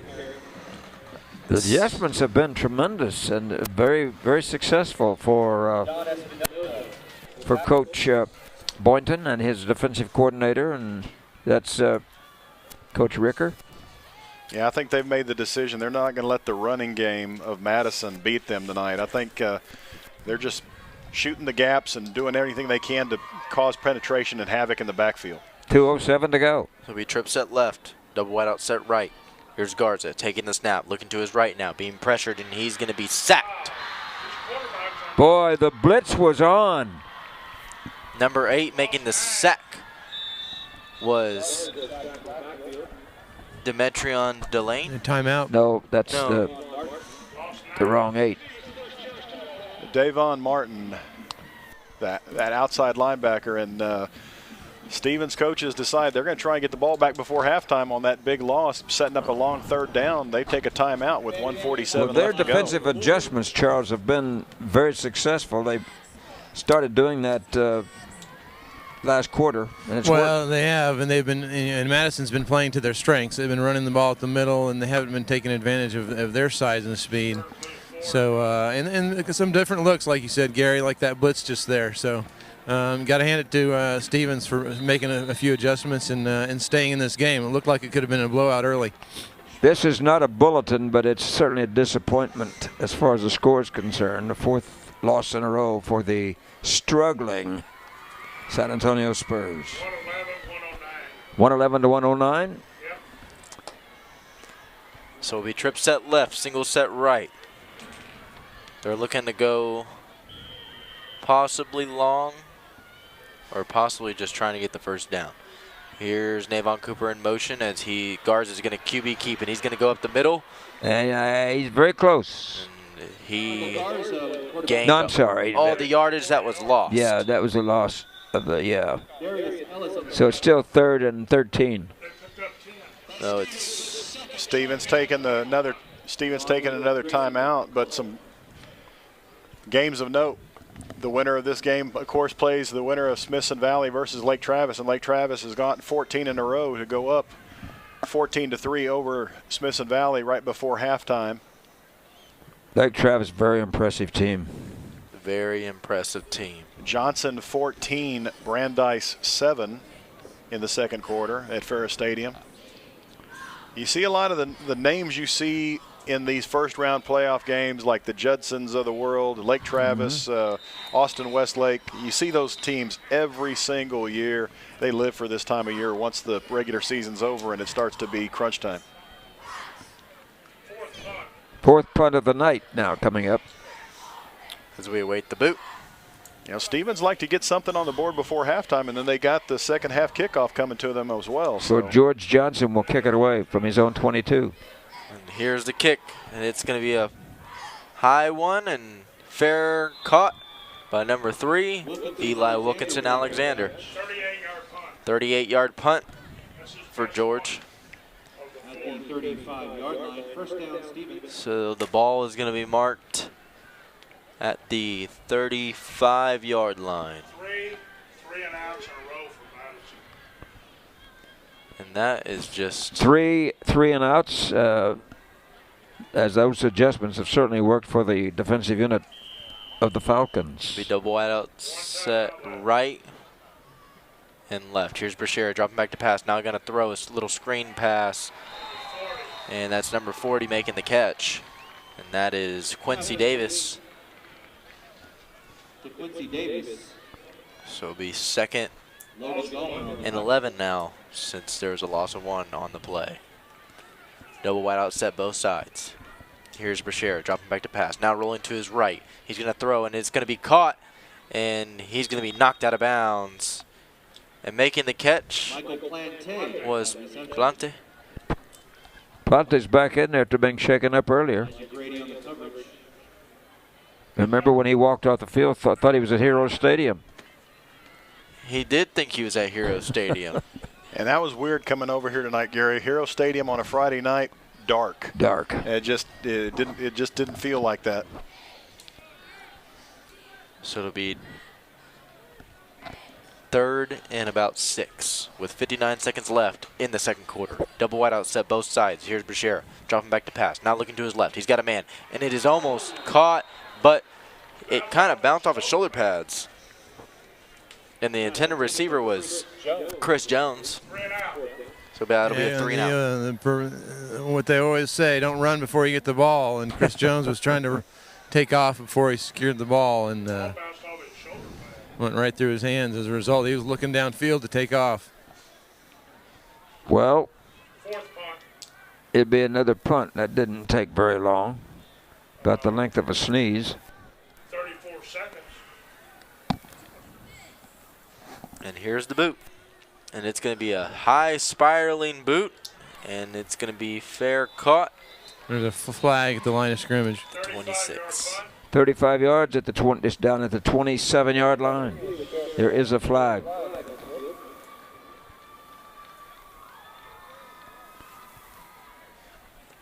As we await the perfect night for football, temperature-wise. Illegal procedure. I think it will. Are they going to make them kick it again?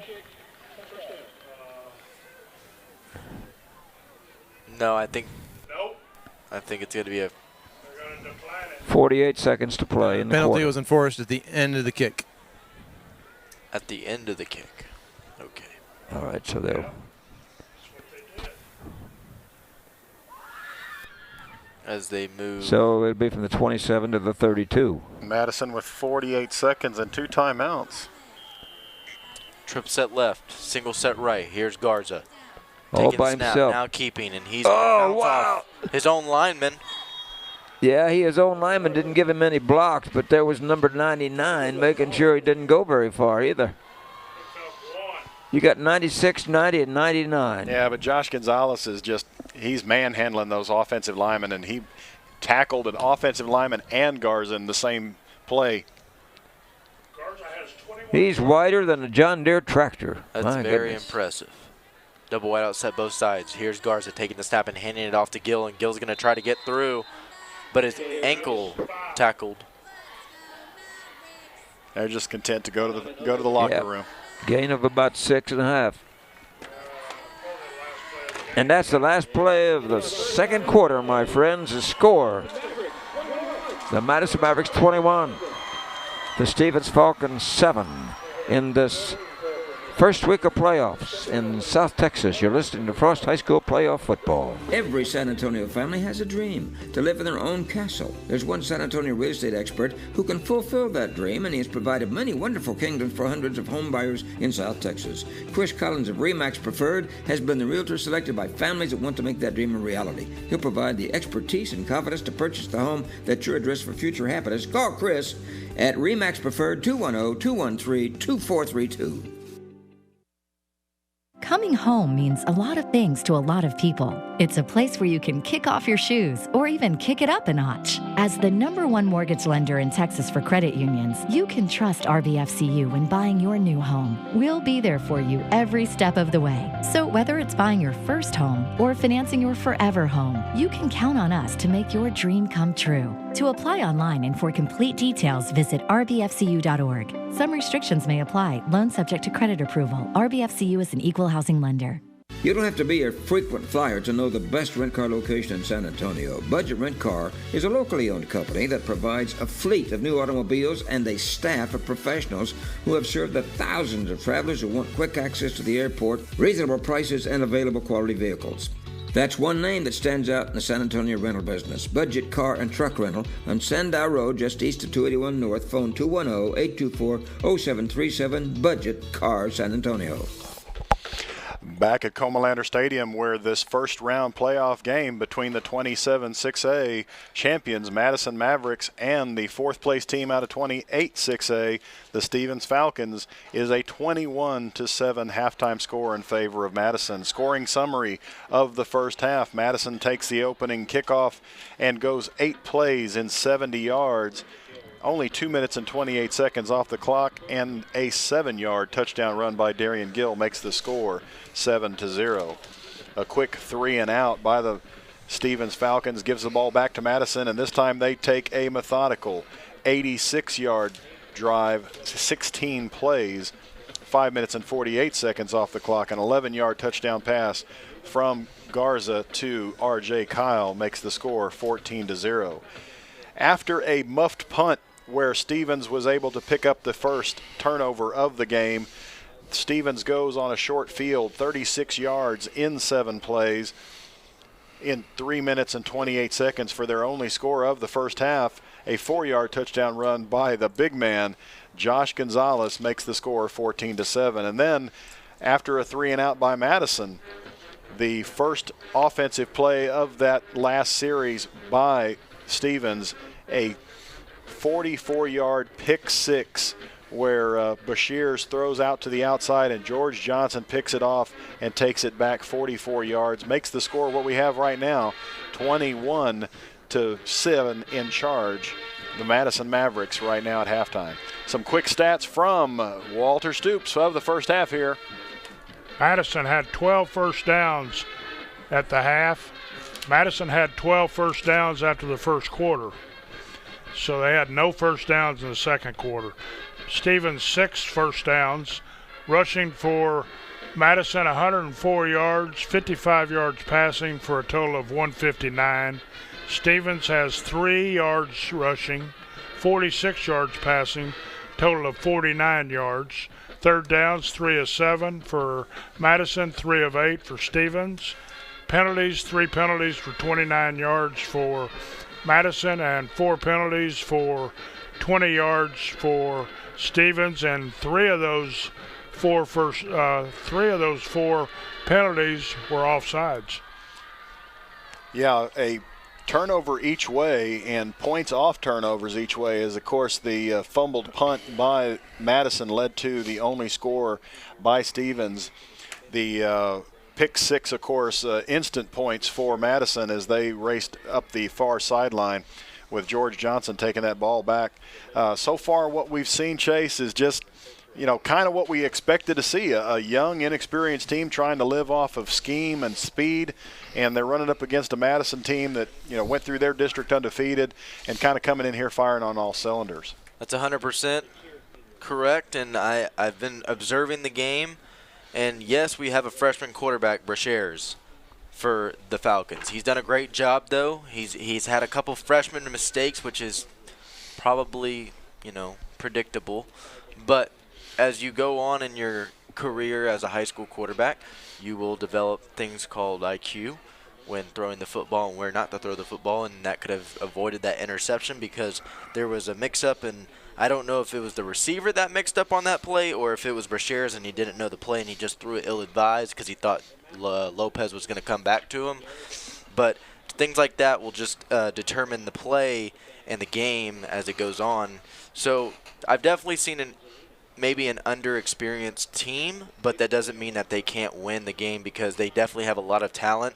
They have a lot of speed, agility, and most of their players are really smart. Boykins did say that his team has a heart of a lion, so that's a huge heart if you didn't know that. Well, you notice in the first after the first 2 drives when Madison went up 14-0, Garza only has 21 yards rushing on 11 carries. The defensive coaches up here in the press box have stopped Garza.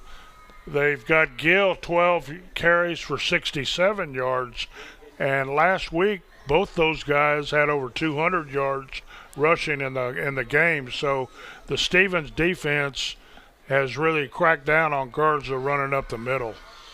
Well, they've got those 3 big guys in the middle. That's the strength of that defense. There's not one great player there if you don't consider Josh Gonzalez a great player, but you've got a lot of good players there, and they're getting together right there in the middle and making sure that they're gumming up the work. So one of the things they're trying to do is just take out anything between the hash marks when it comes to a rushing game for the Madison offense. Some scores from around the area, some big scores and some big names as Brandeis and Johnson at halftime are tied at 14 all. Clemens is up against Austin Bowie at Lenhoff Stadium, a home game there for the Buffaloes, 21-10 right before halftime against Austin Bowie in their first round matchup. Of course, here it's Madison 21, Stevens 7. Real quick, a score from last night where the Roosevelt Rough Riders, number 10 ranked in the city, number 2 in our district this year, go down to the Brendan Bears 35-13. And the winner of this game tonight will play the winner of the Lake Travis Smithson Valley game, which has just gone to halftime. Lake Travis 14, Smithson Valley 3.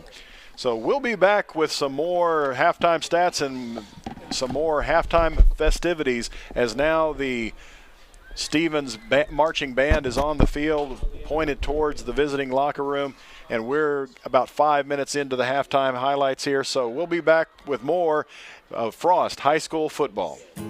The most important team member isn't always playing in the game. Sometimes they hold a clipboard on the sideline. A good coach doesn't just call plays. They instill confidence in the individual and help the team overcome adversity. At Frost, we believe that good coaching in your financial life can accomplish the same thing. After all, if we believe in you and you believe in you, anything is possible. Frost. Opt for optimism. In 1984, high school students were dancing to the song Hey Mickey. That same year, Sherry Armstrong opened Mecca Sportswear to provide those students with quality leather jackets along with all district and all-state patches. Well, now, 3 decades later, Sherry and her family are still providing custom leather jackets and award patches to South Texas' greatest student achievers. Call toll-free 844-HEY-MECCA. Hey Mecca! 844-HEY-MECA.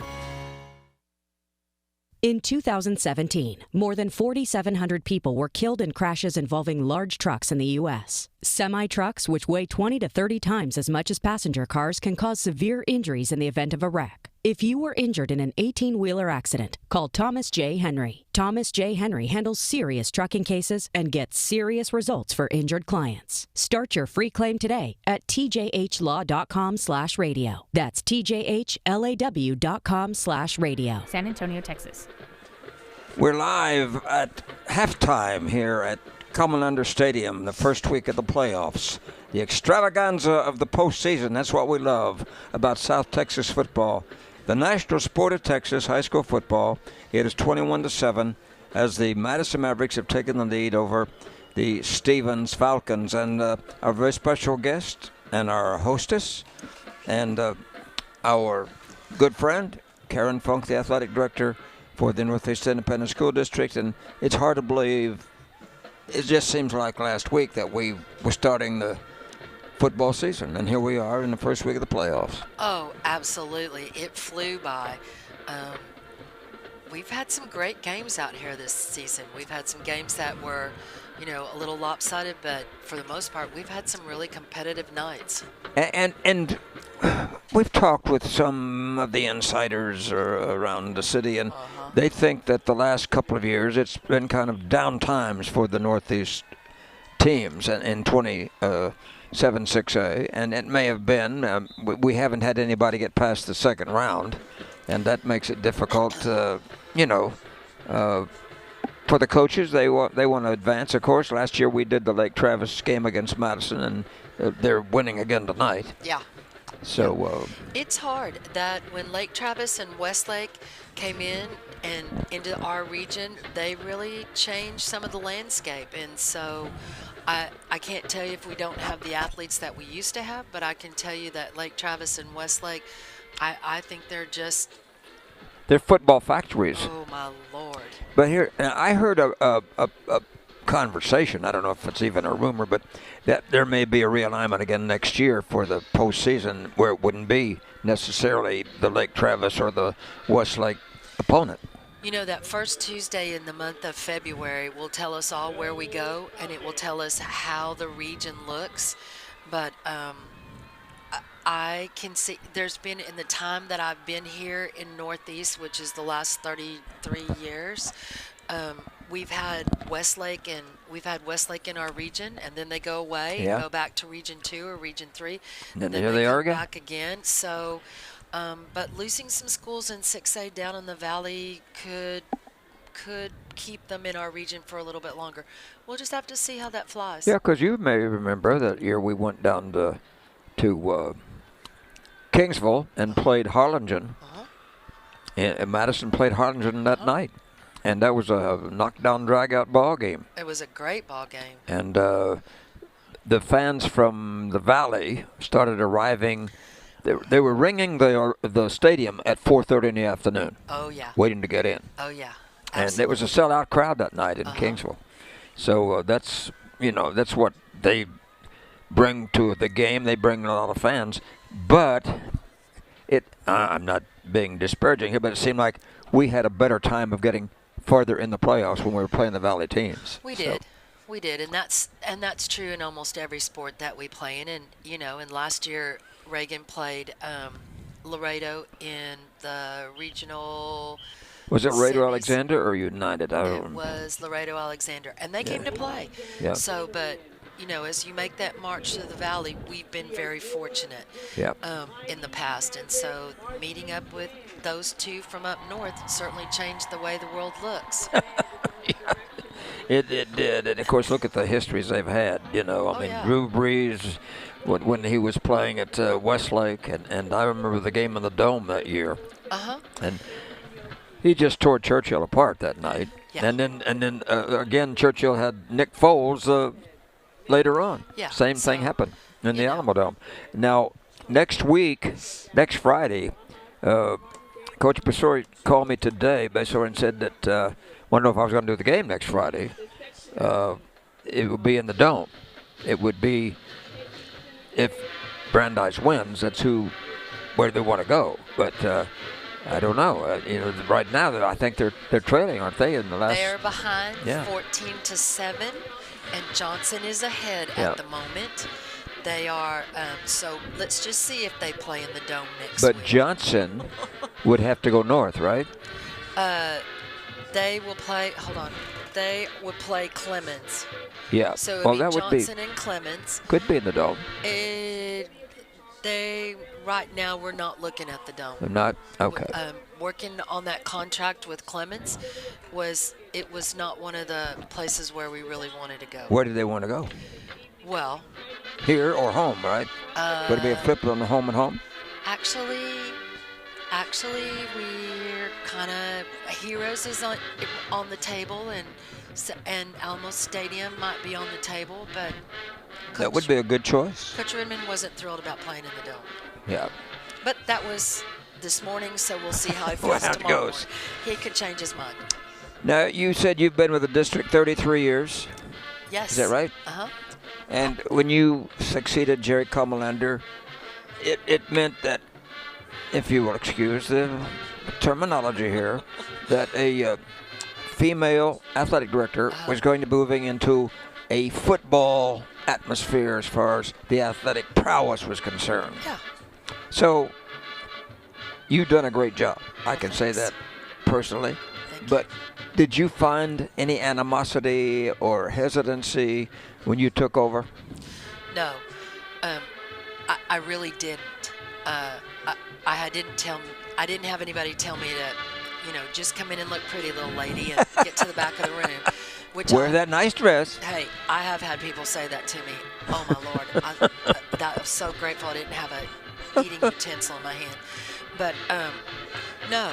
And I made the comment at the same time, I am not going to tell you how to coach, but I'm going to make sure that you're running your school and your campus and your climate and your culture. And that's a good philosophy. It's like, I got in trouble here about a month ago because I was on a panel, sportscasters, and you may want to knock me out of my chair, but I said I resent it when all I see on the sideline at a football game are women announcers. Fact is, I even did my own survey. Of the last 10 games I've seen, there's not been one sideline reporter that's male. And that happened, and that reverse discrimination, I absolutely see. When I was at Highlands and coaching, every girls basketball coach in the city was a male. So then it turned around the next 2 years, and all they wanted to hire was women, whether they were good or not. Mm-hmm. We weren't looking for quality. We were just looking for somebody who fit the profile. Equality. And that's not right either. No, it isn't. But I do remember, because I was a young coach, and every head girls basketball coach was a man. It was like women couldn't coach. So You're right. I understand both of those sides of the coin. We need to find the best people to be on the sideline to do the best job. I've never seen a man on the sideline because of his sexuality. No. I mean, he doesn't look too seductive to me. No. But, and I'm not knocking Aaron Andrews or Holly Rowe or any of them. They've done a good job. But I don't think, as a male reporter, announcer, analyst, whatever, I don't want to do a girls' volleyball game. Okay. Because I know nothing about it. That's the I don't first think piece. these women have never played football. No. And therefore, I think you're missing something from that aspect of it. You could be. It's just like I wouldn't feel comfortable about interviewing Venus Williams. Even though I played tennis, I've not played women's tennis. And so, as a woman, if a man asks you a question, you're not going to be able to answer that the way he'd answer it or ask it, So. It brings a different viewpoint. Yeah. It brings a different viewpoint. But I got in trouble. I got in hot water about that. Well, if they're only putting them out there to be eye candy, that's one thing. Yep. But if they're putting them out there to do the right thing and to get the background and to do the story, I think it's okay that they haven't played football. They've watched enough of it. They've studied enough of it. They've been involved in enough of the scenarios to understand what's going. And sometimes not every head football coach makes a great athletic director. That's true. Because they're only concerned about this and they don't look at the world in a different way. So it's the viewpoint that they bring. Well, when you have, like the Silver Dancers were very popular with the Spurs. But when two men wanted to join the Silver Dancers, I mean, that was kind of a last straw. But if you look at the drill teams and the cheerleaders around town, we've seen that evolution where there are young men who are wanting to be a part of that, and so they are earning those opportunities. Well, I guess it's all right. Of course, the Aggies have had male cheerleaders for years. But then they haven't had girl cheerleaders. That's true. I know. That Here we go. implementation has to happen somewhere. So, but it's a different world. Yep. It's a different way of looking at some things. So, right or wrong, it's where we are right now in our society, and we'll see a little slip sliding back, and we'll see how it all pans out. Well, you've done a great job. Let me just say that. And it's always, you've never been one to be negative about anything I've ever asked you. And some of the things I say are pretty asinine sometimes, I'll admit. But you are just a tremendous lady, and I respect you a great deal. Thank you. It's been a great year, and we were disappointed with Roosevelt's loss last night. Oh, what a shocker. Oh, my gosh. My heart still hurts. I didn't think anybody could stop Rashad Owens. Oh, my Lord, and they did. That community was so excited. There were so many good things happening on the campus. The kids were just feeling good about themselves every day. And after all those years. And that was just Brennan did all the things they needed to do to shut down Roosevelt last night. And there's nothing you're going to say to make anybody who's a Rough Rider feel better today. Well, and one of the great thrills I had was doing the Roosevelt championship game at Alamo Stadium. Yeah. And what a great year that was for Brian Dawson and the Twin Towers, Eric Flowers and Dwayne Missouri. I used to always say, well, you had Flowers going across the wide Missouri. Yeah. God. I want those days to come back again for Roosevelt. There's so many good things happening in that community. Now, we were talking the other night, though. Didn't you tell me that they've had a transfer student moving in? For basketball. Basketball for about, 6'10" or so? He's 6'11". He's lost 20 pounds, so he's gone down from, I think, 312 to 287 or something. Good gracious. He is a big old boy. Well, that's going to be a big factor in the middle, too, I can tell you that. Gosh, dog, I hope so. And they went to the playoffs last year and did well. So I'm hoping that this year, too, we'll get a little further down the road, and it'll be just a continuation of that story. And Rashad Owens plays.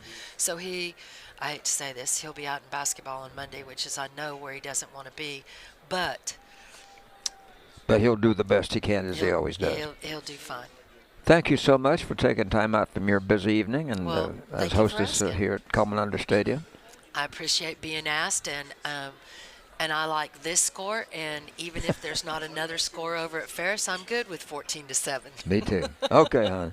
Thanks. I'm sorry. Okay, Mrs. Funk. Thank you. Thank you, sir. All right. Okay. Karen Funk, the athletic director for the Northeast Independent School District, a fantastic job. Hey, by the way, I'm going down on the sideline and going to do some sideline interviews. Let me know if I can call up. You're being facetious now. You deserve it. Well, listen, when's the next time I can go into the girls' dressing room? As soon as you knock on the door and go, man coming in.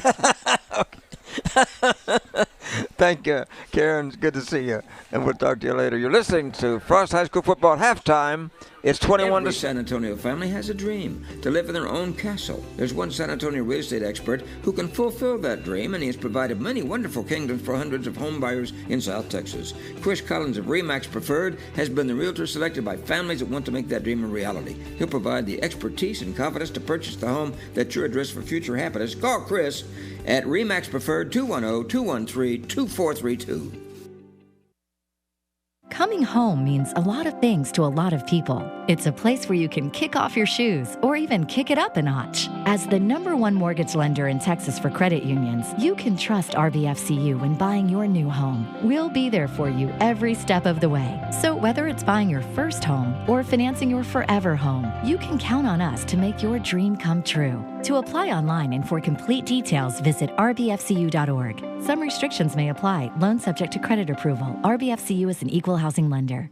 You don't have to be a frequent flyer to know the best rent car location in San Antonio. Budget Rent Car is a locally owned company that provides a fleet of new automobiles and a staff of professionals who have served the thousands of travelers who want quick access to the airport, reasonable prices, and available quality vehicles. That's one name that stands out in the San Antonio rental business. Budget Car and Truck Rental on Sandow Road, just east of 281 North. Phone 210-824-0737. Budget Car San Antonio. The most important team member isn't always playing in the game. Sometimes they hold a clipboard on the sideline. A good coach doesn't just call plays. They instill confidence in the individual and help the team overcome adversity. At Frost, we believe that good coaching in your financial life can accomplish the same thing. After all, if we believe in you and you believe in you, anything is possible. Frost. Opt for optimism. Dr. Eric Kuhl played high school football, and he knows the importance of keeping your body in good condition to maintain perfect health. He also realizes that a portion of that health is maintaining dental hygiene. In today's society, your teeth are as important as eyes and ears. Gum disease can lead to other physical problems, and Dr. Eric Kuhl can advise, counsel, and demonstrate the best methods of dental maintenance. The office accepts most dental insurance policies, and you'll find a new friend, compassionate doctor as well. Call Dr. Eric Kuhl for an appointment at 210-496-1711 on 281. And don't forget, it's cool to have a great smile. Ready to go with the second half as the two teams now are parading onto the field. It's 21-7. The Madison Mavericks lead in this first week of the playoffs of 2019. I'm Gary DeLon along with our crew tonight. Chase Holly, Mark Witherell, Charles Vickers, Walter Stoops. And who'd I leave out? Charles. Charles Vickers. And he will be on the sideline after the game to talk to the winning coach. And I'm excited always about playoff time in Texas, and it's so much fun. Well, is it fun? Makes you excited? I'm always excited. At my age, you got to be careful when you get excited. That's very true. But guess what? The Falcons are going to receive the ball. Now, it's 21-7. What can they do? They can receive it and score right away, making it 21-14. They'll be back in the ball game. What do you think about that? I don't think that'll happen, if you want to be truthful about it. Mark, do you think that'll happen? Well, anything's possible, and you never know what halftime adjustments were out there. You just got to make sure that you're doing your best if you're the Stevens sideline. And Madison, you just can't take anybody too lightly. I tell you what, I want to give credit to Anthony Boykin, because he's only been over there 6 months, and he's done a heck of a job of building this team. For only being there for 6 months, that's very impressive to see. He has a fully functioning football team and also making it into the playoffs. They've got 49-yard total offense. Here's the kick. By Abada Cortez, and the boot's going to be a pooch kick once again, going to about the 32, and it's going to be fair caught by number 11, and that is Ethan Gonzalez. So the Falcons will take the wheel to possibly end up scoring a touchdown on the first drive. I want to thank Karen Funk for coming down at halftime, and I want to thank Lon Oakley for being our host this afternoon and evening, as he had provided a lot of chocolate chip cookies. And they were very good, as y'all can see. There's not many of them left. Part of it's because of me. Here's Chris Jones in motion. Now going over to the left side. Brashear handing it off to number 9. That's Plante. Who was shaken up early in the game, but he's back in there. And Brashears is a 9th grader, and he has done a great job. KK, he goes by the initials KK Brashears. 5'8", 125 solid pounds.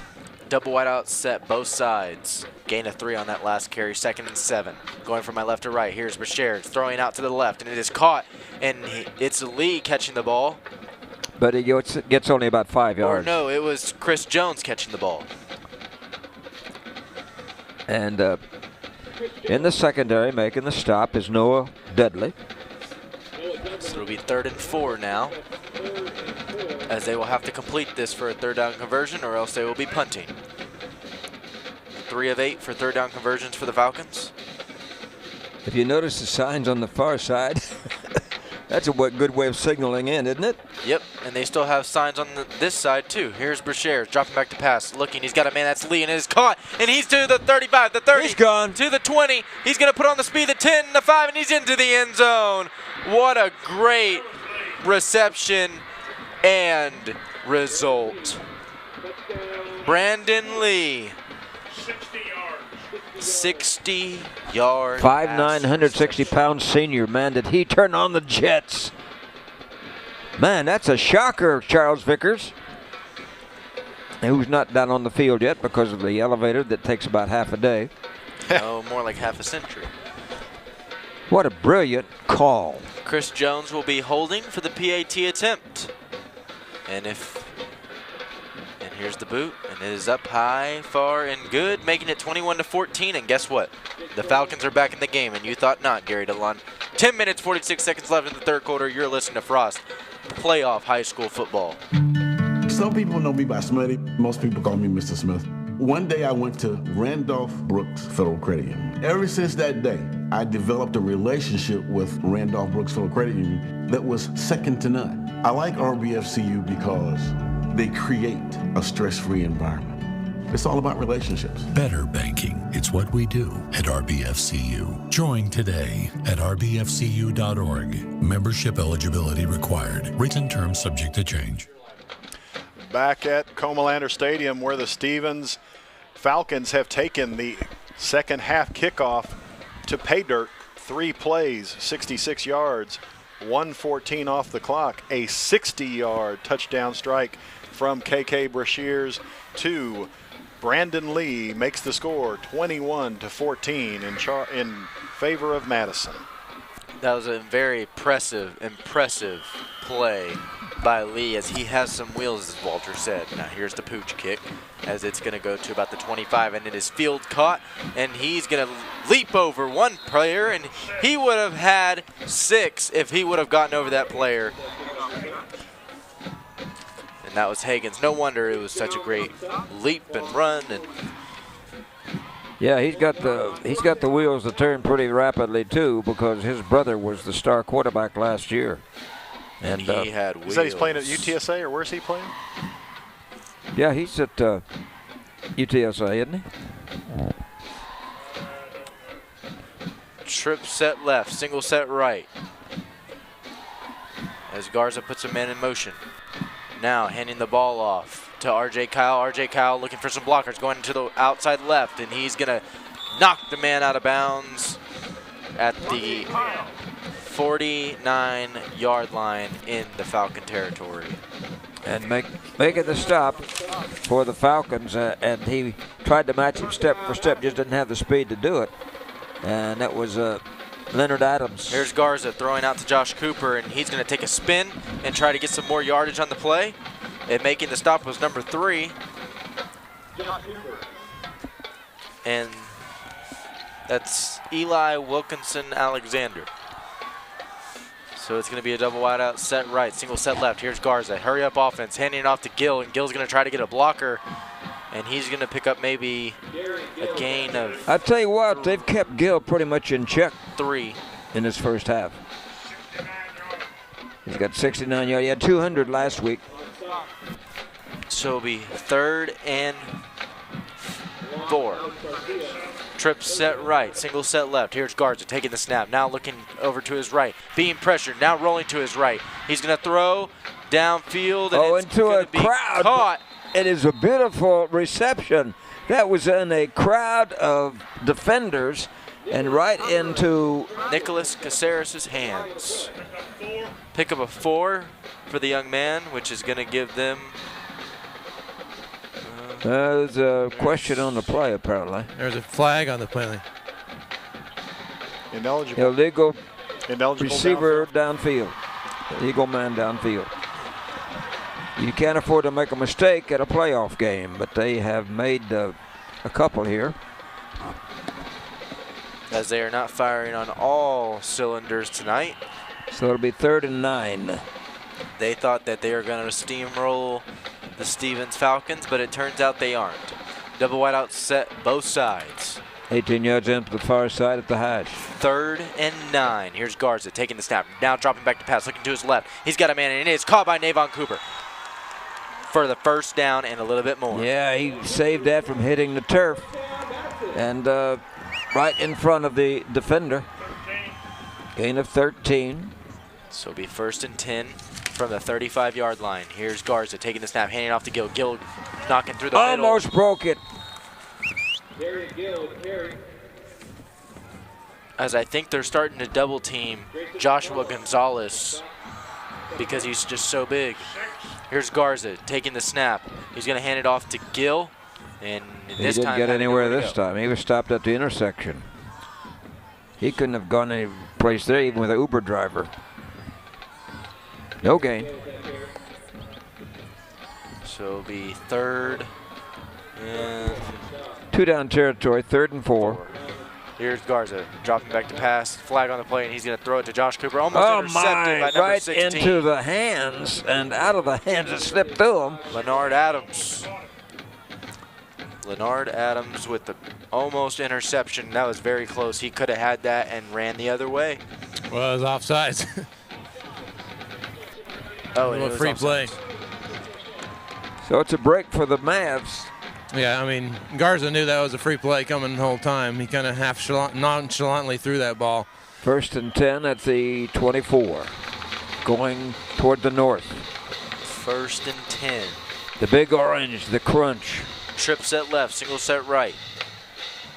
Here's Garza putting the man in motion. That's R.J. Kyle. Now Garza looking for a hole, and he's going to be stopped for a loss of about 2. Yeah, there's a gang tackle from the Falcons. It looked like they gathered at the nest. He should have gone outside, but he went inside.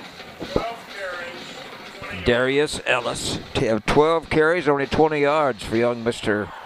Garza. He's trying to run it up the middle, and he should be running towards the outside. 8 minutes to play. He's got play. wheels. Double wide out set right, single set left. Here's Garza dropping back to pass. Now looking downfield. He's looking to his right. He's got a man. That's R.J. Kyle. And R.J. Kyle goes up for the snag once again. He's got some great hands this game for the touchdown.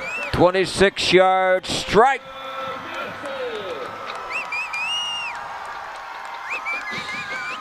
That ball was high enough to stir the bats in the Alamo Dome-matic.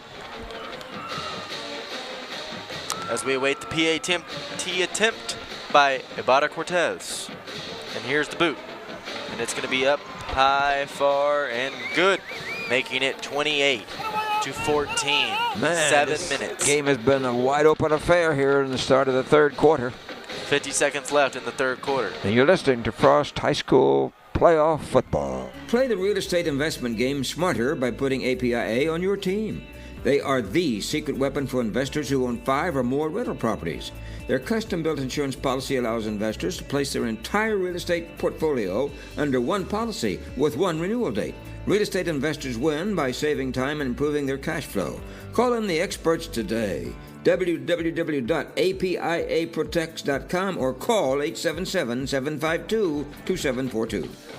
Welcome back to Comalander Stadium, where this first round playoff matchup of 2019 just saw the Madison Mavericks go 10 plays, 59 yards, 252, a 26-yard touchdown pass from Garza to R.J. Kyle. Their second hookup of the night makes it a 28-14 Madison Maverick lead. And Kyle was open all the way to Buddha. So the ball has been knocked off at the tee, so they got to go reset that one. 28-14.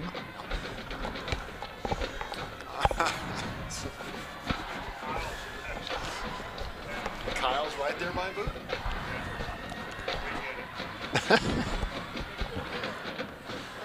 So it'll be Abada Cortez to kick the ball off with 7 minutes, 50 seconds left in the third quarter.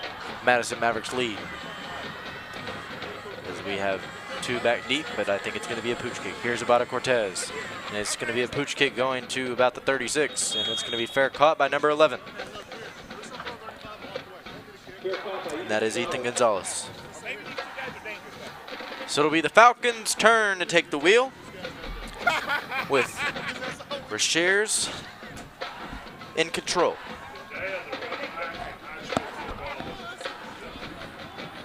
The run back, we've seen run backs, but it's just very rare. We'll give you some updated scores as soon as they come into the broadcast booth. So it'll be 1st and 10 for the Falcons as they go into a trips left formation. Johnson was leading Brandeis, the last we heard. And here's the snap. And it was going to be a wildcat by Joshua Delay of game. Lopez, but it's a delay of game call. So that'll back him up 5 yards. 6 for 30. 14-14, Walter said, with the last score reported in that Brandeis-Johnson game. So it'll be 1st and 15. Trip set left, single set right. Lopez isolated on the right side.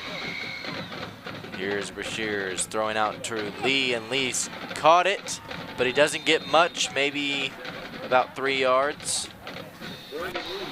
And the reason he didn't get much because he didn't have enough opportunity to get in the open because there was Bo Valter there to stop him, 5'10", 170-pound senior right safety. So it'll be 2nd and 12. Trips set right this time, single set left.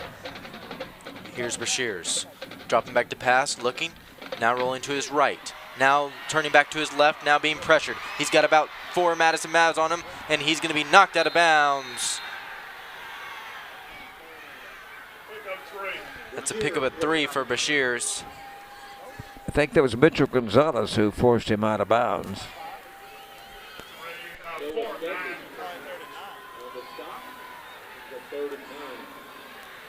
As they hold up the signs, I see a logo over there, and guess what it says? That was Noah Dudley. It says A&M for one of the play calls. I like it. Well, we're not going to mention that one. I wasn't going to mention that. I don't like UT. Trip set right, single set left. Here's Brashears, dropping back to pass, now looking to his right. Now he's looking in the middle of the field. He's got a man, and it's going to be caught by Chris Jones. What a beautiful run and catch. My friends, that's a 125-pound freshman throwing it downfield for about 40 yards right into the outstretched hands of Chris Jones. 38 yards on the pass and run. Trip set right, single set left, hurry up offense. Here's Brashears throwing out to Lee, and Lee's just gonna drop it as it goes through his hands. He almost had it, but I think it was just too much of a hurry up offense. Yeah, Lee was stopped by Miguel Becker. He had a little bit of space too. He could have ran that for a couple of yards. Yeah, going back to that 3rd down play for Brashears, he had great protection, so he had all day for that pass play to develop.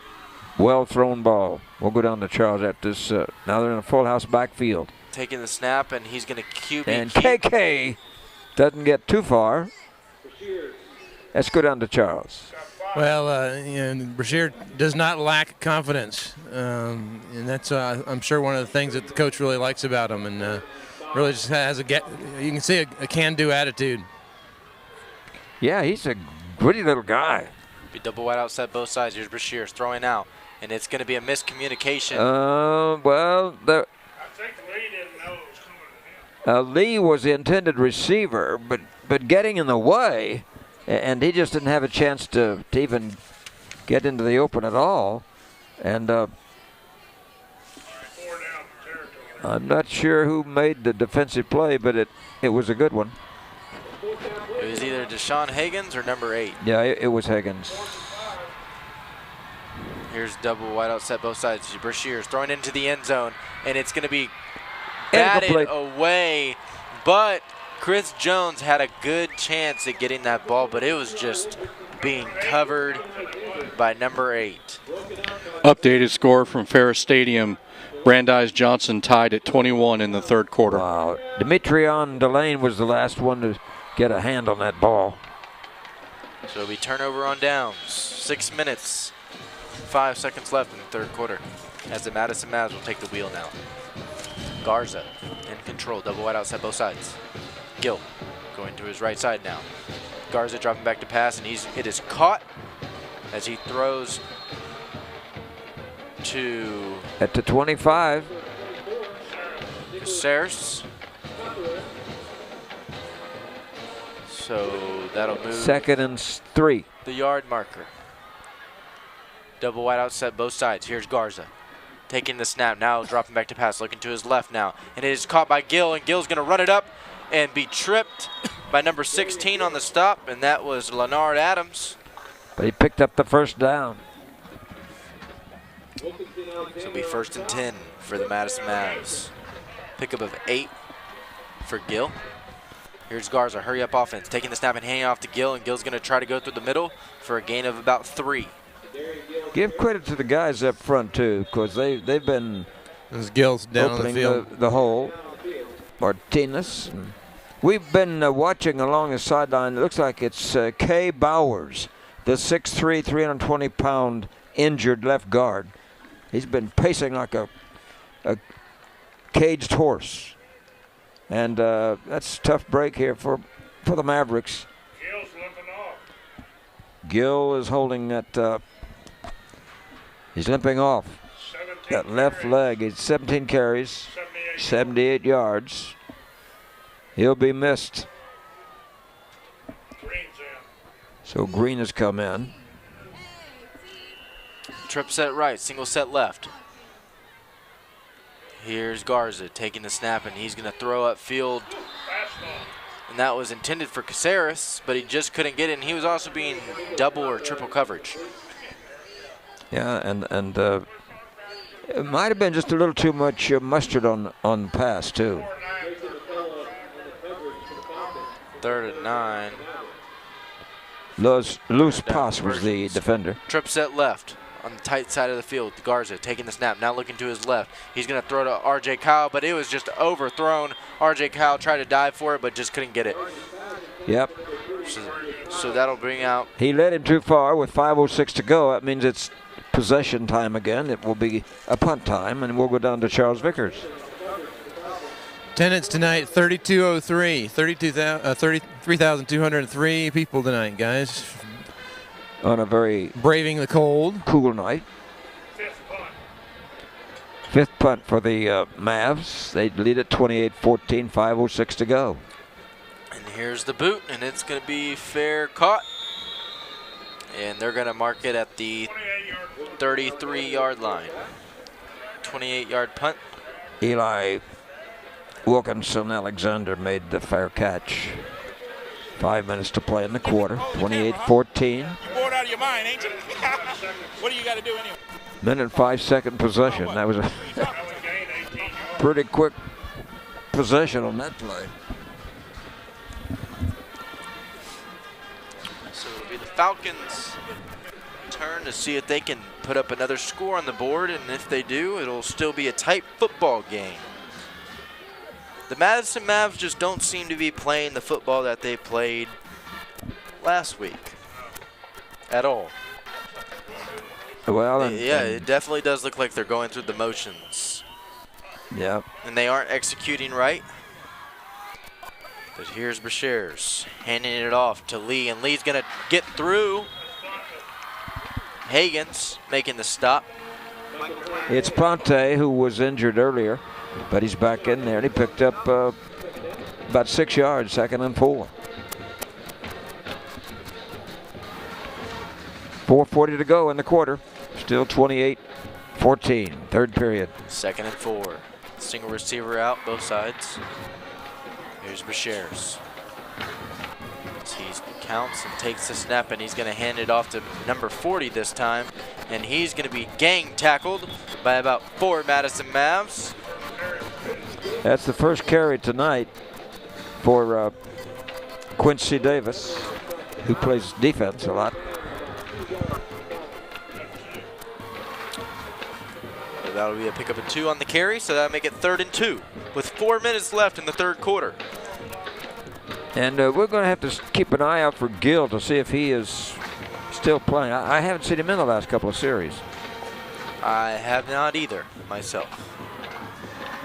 And here's the snap by Brashears, and Brashears going to hand it off to Lee with nowhere for him to go, but he might have gotten the first down. And I think he did. Yep, good blocking up front. So the chains will move, and the Falcons will have another shot at getting another first down in this drive. Neil Munoz, Garcia, Price, and Bowling. By the way, Bowling, that right tackle, has a scholarship offer at the University of Incarnate Word. The pitch out to Lee, and Lee's going to be stopped behind the line of scrimmage. That was just an ill-advised play. There was a bunch crunch formation on the left side, but there was just not enough blocking. And that's Eli Grady coming in with the stop for the Madison Mavs. Loss of 4 for Lee and the Falcons. 2nd and 14. Lopez isolated on the right side, double wide out set left. Now Lee's in motion going from left to right with the handoff, and here's the pitch, and here's Lopez coming around with a gain, and he's going to get almost free for the first down, but he was ankle tackled and making that stop. It was 22 as he looks a little shaken up. Yeah, he got the wind knocked out of him on the tackle. And that was Darius Edwards. It's an 8-yard pickup, though, and it's still 3rd and about 7. And Michael Becker was in a good position to make that tackle, but he was actually blocked in the back. I'm surprised they didn't call something. Trip set right. Here's Lee in motion going from right to left, and it's a fake pitch, and now Brashears is going to dive. Short. Fall. 4th down and still 2. He doesn't seem to be a fast runner. Anthony Zuniga makes the stop. He just picks his holes, and he's a smart runner. Big play for the Falcons. And they have to get 2 yards. Here's Lee in motion, now going to the right side, throwing out to Lee, and Lee's going to cut it up, and I think he got body slammed. He didn't make it. No, sir. And that was number Well, Zuniga was there, as well as was Elijah Grady. Looked like the rodeo bull rider on that play. So it's a big defensive stop by the Mavericks. Yeah, Green's in the backfield, not Gill. Yeah, I think Gill was shaken up early. He was running on the sidelines and tried to sprint and was still limping, but he's got his helmet on standing next to the coach. Here's Garza taking the snap and handing off to Green. Green having absolutely nowhere to go. There are about 5 Falcons who took flight for the stop. Gain of 1. Time is 1:14 in the third, 28-14. But the Mavs have been stymied here. Here's Garza taking the snap now, reverse handoff to RJ Kyle, and it's flea flicker, and he's going to throw downfield to Navon Cooper, and it is caught. What a great play. 25. That's going to bring them down to the 21-yard line. Great execution. 28 to 24, actually. Oh, the 24. I thought it was the 24. So we 1st and 10. 31 yards on the pass and run. 48 seconds left in the third quarter. Double wide out set right, single set left. Here's Garza dropping back to pass. Now looking. He's looking in the middle of the field. He throws into the end zone. It's RJ Kyle almost coming up for the one-handed snag. If he got that, that would have been very impressive. It would have been a miracle catch if he had been able to hang on to it, but he couldn't get there. It was Eli Wilkinson Alexander defending with it. 37 seconds to go in the quarter. 28-14, but here's the threat. The Mavericks are trying to open the corral gate one more time. They're on the south 40. Can they get to the barn? Double wet out set both sides. Here's Garza. Putting the man in motion. That's Navon Cooper. Garza fake handing off to Navon, and he goes up the middle for a gain of only 1. A yard pickup is all. The reason for that, Walter, is because they keep trying to put him up the middle, and there's nowhere for him to go because, you know, you have Joshua Gonzalez, you have Alex Garcia, you have Efron Mejia. I mean, how are you going to get through? There is no way to get through. That's the 90 club. That's the 90 club. That's exactly right, the high 90s. 96, 99, and 90. And that will be the end of the third quarter, 28-14, with the Mavericks on the run.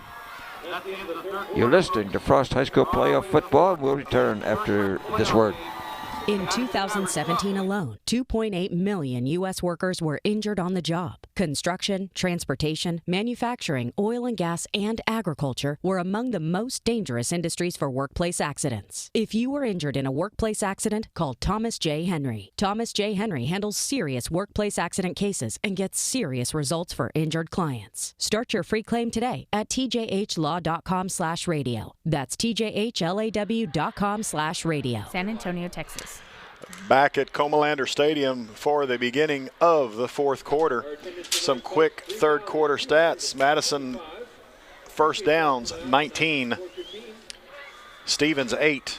Total yards for the Mavericks 267. Stevens 186. Penalties 4 for 39 yards against the Madison Mavericks. 6 for 30 yards for the Stevens Falcons. The final 12 minutes of this playoff game. Garza's going to be sacked. He's going to be sacked. And guess who? And guess by? The big 90 club, Noah Caballero.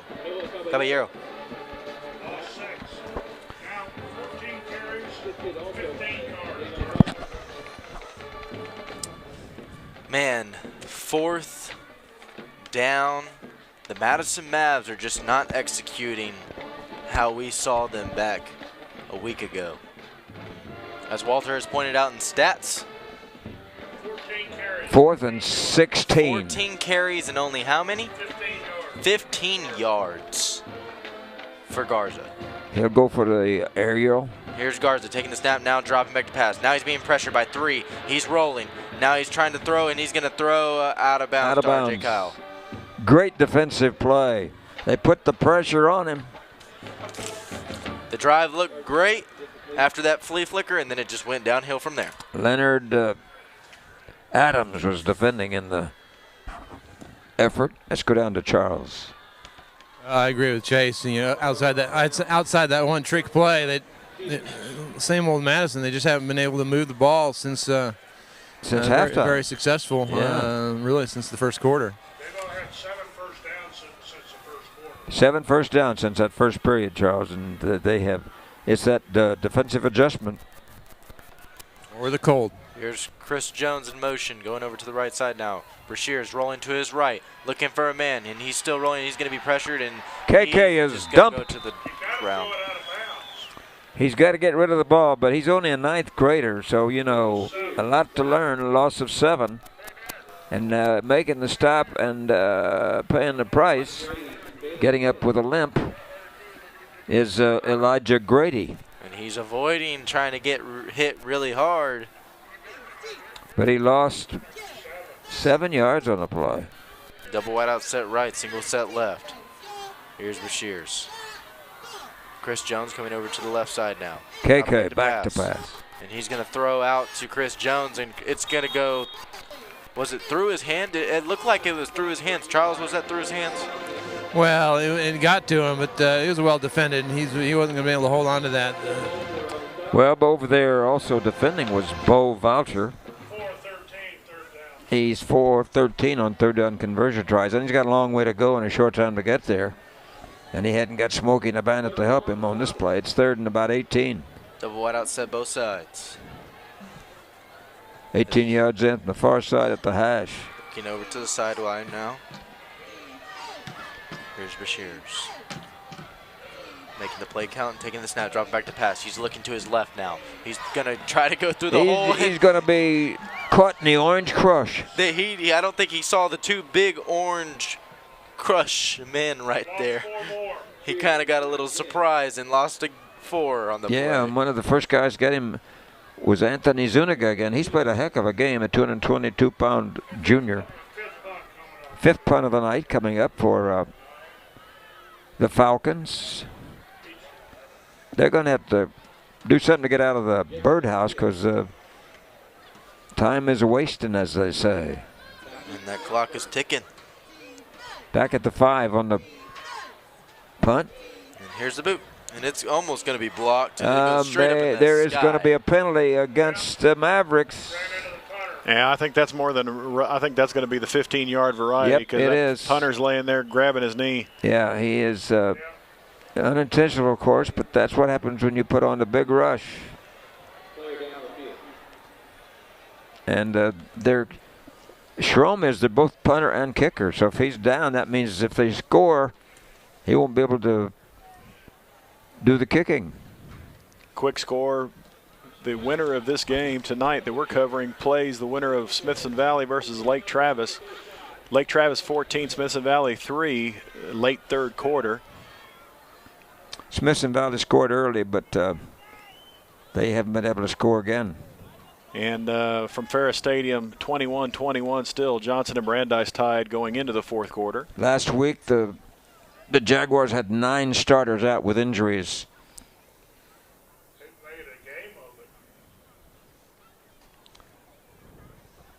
He looks pretty hurt. Did he get hit that hard? Yeah, it was a pretty good. The snap was really slow getting back to it. Yeah, they've struggled with the snap the whole game, and it's been kind of suspect. That's why they keep 3 blockers back there. And it was a low snap on top of that, and Anthony Zuniga was racing in there, but it wasn't. I don't think it was Anthony. It was Higgins. Yeah, it was Deshaun who hit him. Inadvertently, of course, but that's part of the game. He's up, but he's limping off the field. I don't think he can hear.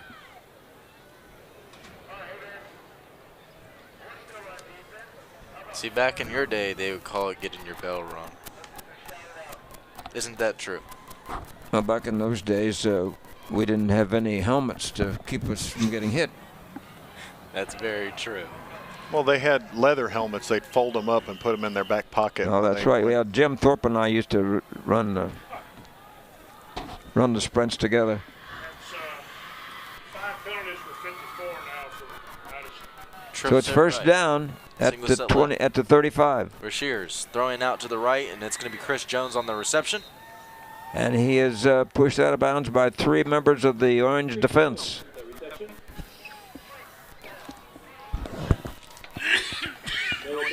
Nine minutes, 22 seconds left in the 4th quarter.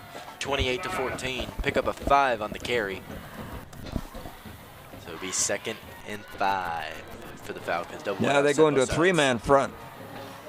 Here's Brashears, and he's going to throw out to the right, and it is caught, and he's going to make a move, and I think he got the first down. Who caught that ball? Was it Lopez? Yes, it was. It was Lopez on the catch. So that'll move the chains, going from my right to left. I'm impressed with this freshman quarterback, Brashears. That was a run-pass option play, that RPO. He's going to be something. And to put that on the shoulders of a freshman who, you know, it wasn't like he had last year's spring training. He just came in this year to the high school.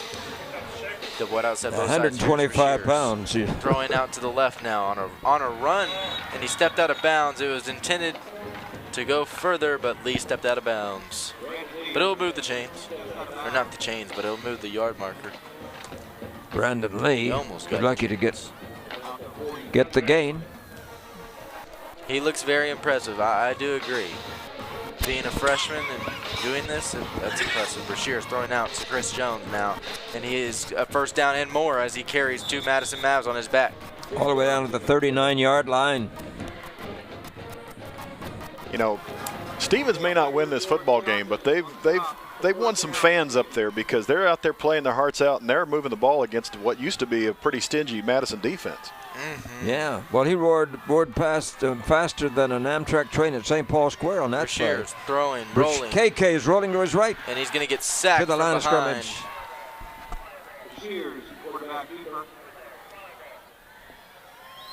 And he just didn't have anywhere to go on that one. No, he didn't. Not at all. So he's second and 11. Putting pressure on him was Edwards again, Darius. Brashear's throwing out to the left. Chris Jones making the catch, and he's going to pick up maybe 2 or West 3. Coast style hurry-up offense. And these Third and hurt. 8. And there's a who is down? That's Is Brashear's down? No, that's Lee. No, that's Lee, number 4. They've had several kids shaken up tonight. It's because of the size of the Madison Mavs and the size of them. 8 minutes and 3 seconds to play in the quarter, and we'll take a timeout. You're listening to Frost High School Playoff Football. The most important team member isn't always playing in the game. Sometimes they hold a clipboard on the sideline. A good coach doesn't just call plays. They instill confidence in the individual and help the team overcome adversity. At Frost, we believe that good coaching in your financial life can accomplish the same thing. After all, if we believe in you and you believe in you, anything is possible. Frost. Opt for optimism. We're back at Comalander Stadium with 8 minutes, 3 seconds left in the fourth quarter. 28-14, Madison Mavericks lead. As we await the status on Lee, and that'll be a detriment loss if they lose him because he has some wheels. Updated score from Ferris Stadium, Brandeis 28, Johnson 21. And he gets up and he's kind of jogging off on his own power. Yeah, but he's hurting a little bit. I hear another chuckle from maybe a comment that. I'll agree with that one. I'll definitely agree with that one. I'll agree. These Falcons, they came to play tonight. They definitely did. Tripp said right. And here's the wildcat by Lopez as he runs to the right side, and he's got a yard. Got maybe, or did he just get no gain?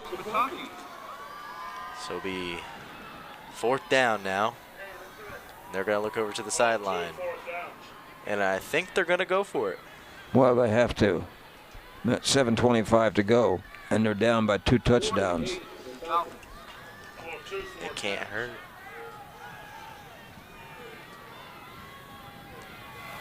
Well, and keep in mind, their punter may not be able to kick right now. That's right. Yep, after that shaking up. And here's the snap. Brashear's rolling to his left now. Going to throw across his body, and he's going to throw to Chris Jones. And is he going to get it? They're saying that's a catch. That's a catch, and I think it's a first down. Beautiful catch. He just managed to get his feet. I tell you what, if KK Brashear's weighed 185 instead of 125, he'd throw an 88 bomb because he can really zip the pigskin. He definitely could. Here's Chris Jones in motion now. Brashear's throwing to Chris Jones now, and he's on the right side. He's trying to get, and he gets tripped up and dives out of bounds. That looked like a trip. It looks like he got misfooting on that play. 6 minutes, 42 seconds left in the fourth quarter. Yeah, this is critical for the Falcons. Very critical. Very critical. Got to get it. Double wide out set both sides. Here's Brashear's throwing out to Lopez, and Lopez catches it and runs right away, picking up a gain of about 5. So it'll be 2nd and 2. No, 3rd and 2. 3rd and 2. At the 19. Critical time now for the Falcons. They've got to get a new flock. Conversion. Double wide out set both sides. Brashear's taking the snap, and And he's going to fake handoff, and it's going to Lopez, and he gets the first down.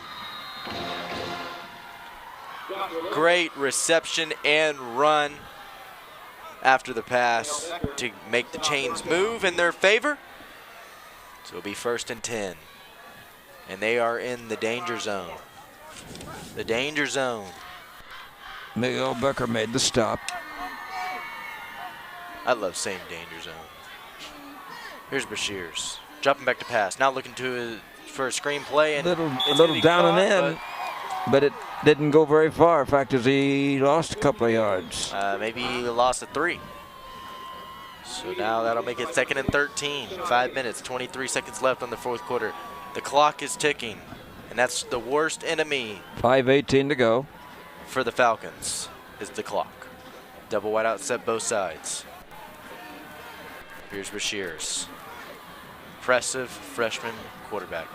Man in motion now. Bashirs throwing into the end zone. That's Chris Jones. And he gets the catch, and it's a touchdown. What a brilliant pass by the little guy. Chris Jones and Bashirs have been very impressive this quarter. 28-20 now. Man alive. With 5 minutes left in the 4th quarter, you never know what can happen. You never know. So it'll be Chris Jones holding.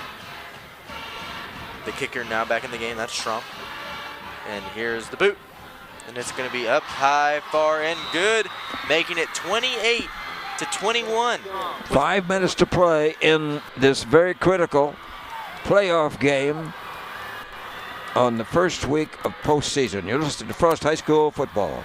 In 2003, while playing in a football game for San Marcos Academy, Chris Canales, already offered a college scholarship, was involved in a tackle that transformed his life forever. He suffered a spinal cord injury and was left physically paralyzed, but Chris didn't allow the debilitating injury to affect his involvement with football. Since that time, Chris and Eddie have formed Gridiron Heroes, and now they have the support of many of the college coaches around the country, an organization helping players and families recover from catastrophic injuries. Gridiron Heroes. You can contact them at www.gridironheroes.org or call 210-849-9250. Back at Comalander Stadium, where the Stevens Falcons, underdogs in this game, are playing like champions. 16-yard drive, 71 yards, 6:08 off the clock. A second touchdown pass of the night by K.K. Brashear, 17 yards to Chris Jones. It's a close game in the 4th quarter, 28-21 in favor of Madison.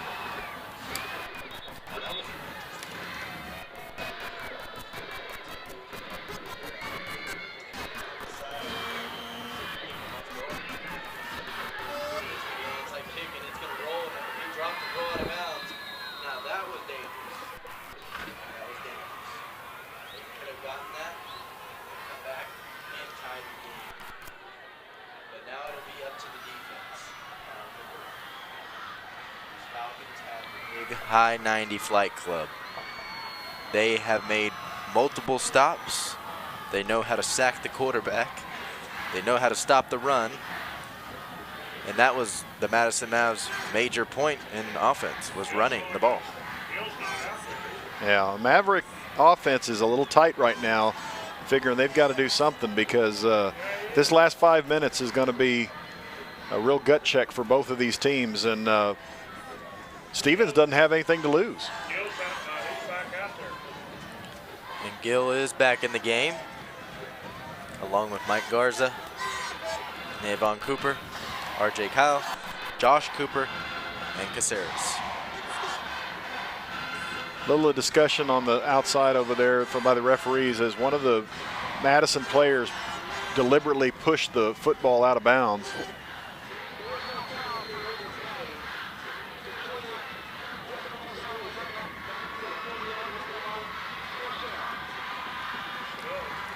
So it'll be 1st down. Double wide out set right, single set left. As the game resumes. Here's Garza taking the snap, handing it off to Gill, and Gill's gonna make a spin move and try to get through. And he's gonna pick up a gain of about 4 on the carry. making it 2nd and 6. Now the clock starts to tick again, and the Madison Mavs will start to do their normal thing, which is run the clock down as far as possible.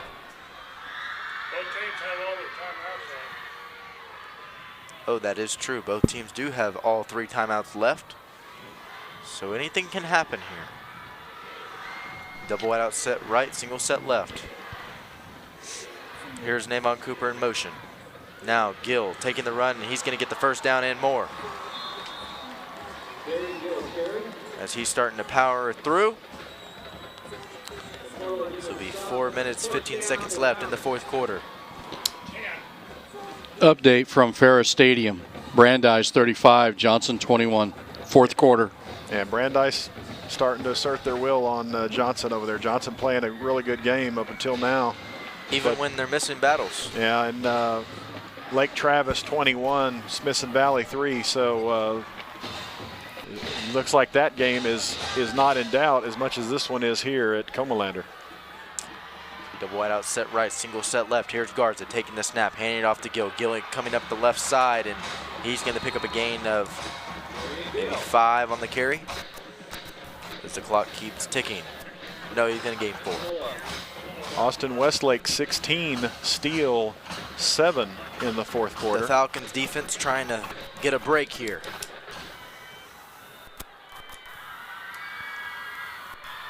As the Madison Mavs run down the time. All you want right now, if you're Stevens, is just to make one stop or one negative play, take a timeout, and it's anybody's game. It's 100% true. Double wide out set right, single set left. Here's Garza. There taking the snap, and oh, Gill didn't get anything. Oh. I tell you, that was that's the 95. a great effort by the defensive unit.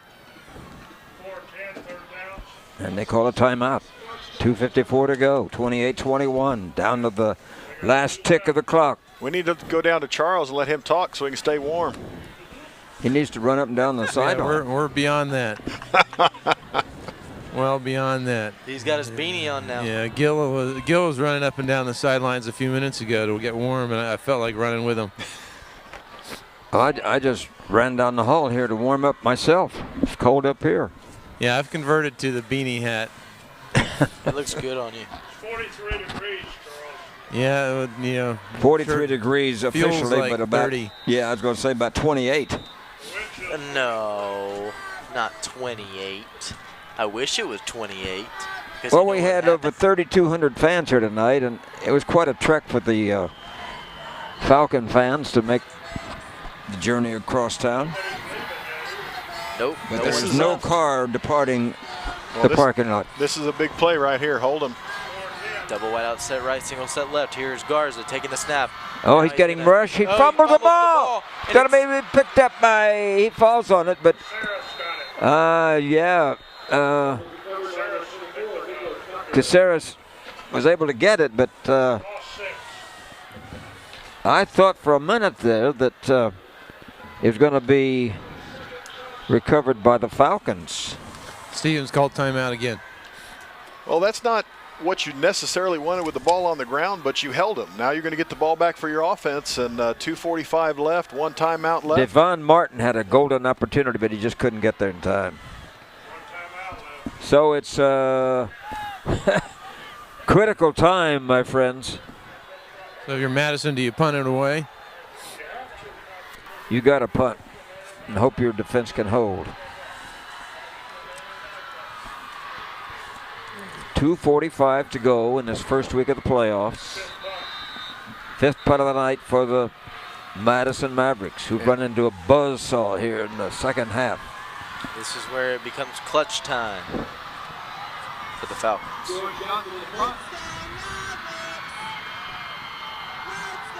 So it will be kicked from about the 37-yard line. It'll be George Johnson to punt, and he's going to driving type punt. It's going to be all the way down, out of bounds at the 6-yard line. Pinning them 7. 45-yard punt, and that's well executed by the special teams there by Madison, and making inexperienced quarterback and a team that needs to get a touchdown, have to go the length of the field to get it. 28-21, 2:37 to go in the ball game. So it'll be 1st and 10. 93 yards away from the tying tally. And I think Lee is back in the game. And yes, he is. Double wide out set both sides. Here's Brashear. Back in the end zone to pass. Looking to the left, and he's going to throw to Lee, and it's going to be caught. And he's going to go out of bounds. At the 14-yard line. So they're going to start throwing the ball and trying to get out of bounds as much And as Lee is the key guy on that play. Double wide out set both sides. Here's Brashear. Rolling to his right now, looking downfield. He's going to throw, and it's going to be caught. But did he get in bounds? Yep. Yes, he did. And he goes out of bounds at the 23. Well, they were bringing a corner blitz off the right side of the defense, and Brashear had the perfect call on that roll out to his right before he threw that pass. 18 yards in at the hash. Here's Brashear throwing out to the right now. It is caught, and he's going to gain some yardage on that. Yeah, but he didn't get out of bounds, running the clock. What a finale, Charles. Yeah, it's something else. Based on the start of the game, you never would have thought of this. Here's Brashear throwing out to the right. He's not going to get out of bounds this time. He's going to fall, but he's going to get some yardage. But it's not enough for the first down. So it'll be 3rd and 1. 1 minute, 58 seconds Complete left in the to fourth Lopez. quarter. The clock is the worst 150 enemy. and counting. The board out set both sides. Here's Brashear throwing out to the right now. Lopez. That same play, 3 plays in a row. And it's going to go out of bounds this time, stopping the clock. Did he get the first down? Yeah, they stopped the clock because of the first down chains moving, not because he got out of bounds. They're going to start it up here in just a second. It's at the 34-yard line. Here's Brashear. Dropping back to pass. Now he's looking downfield. He's got a man. No, he throws it out of bounds. Lopez had it on the outside, but he was being covered. They've been trying to set that up with that screen pass over there, that bubble screen to the wide receiver, and this time they faked that and tried to get the cornerback to bite and let Lopez go down the sideline, but just over the outstretched arms of Lopez there. It's going to be 2nd and 10. Double wide out set both sides. Here's Brashear rolling to his left now. Going to throw across his body. He's looking. He's being pressured, and he's going to throw out of bounds. There you go. He threw it away, though. That's live to play another day. Learning.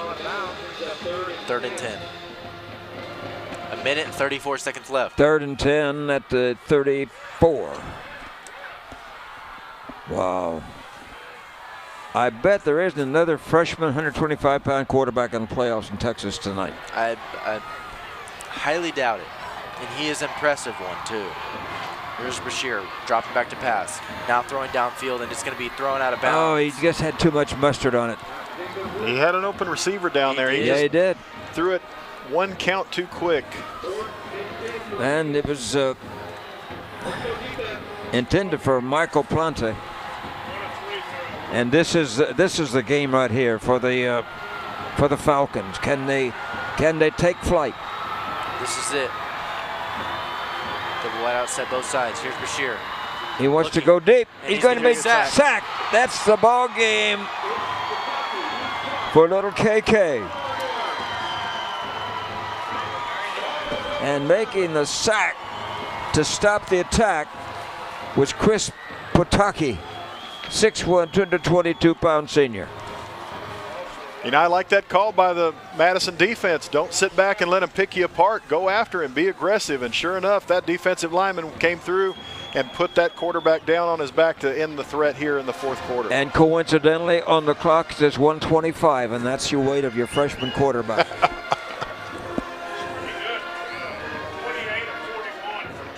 He's 28 out of 41 for 305 yards. How about that for a ninth grader, huh? And 2 touchdowns. You know, let him grow 2 or 3 inches and then grow into that frame, and he's going to be a heck of a player there in that district. He had 46 yards passing at the half, so he's thrown for about 250 yards since the half. Well, Madison may go on to win this game, but they need to understand they were in a barn burner football game here in the second half. And this was the team that got in with a 6-4 record, but they look better than that tonight, I'll tell you. Mavericks were 8-2 coming into the ball game. They'll go 9-2, and the Falcons will finish the season at 6-5.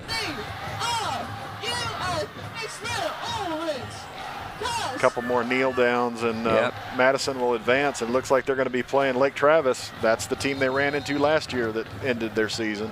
Garza puts his knee down at the 30 at the 41. Of course, Lake Travis ends a lot of team seasons in the playoffs. Yeah, you're right.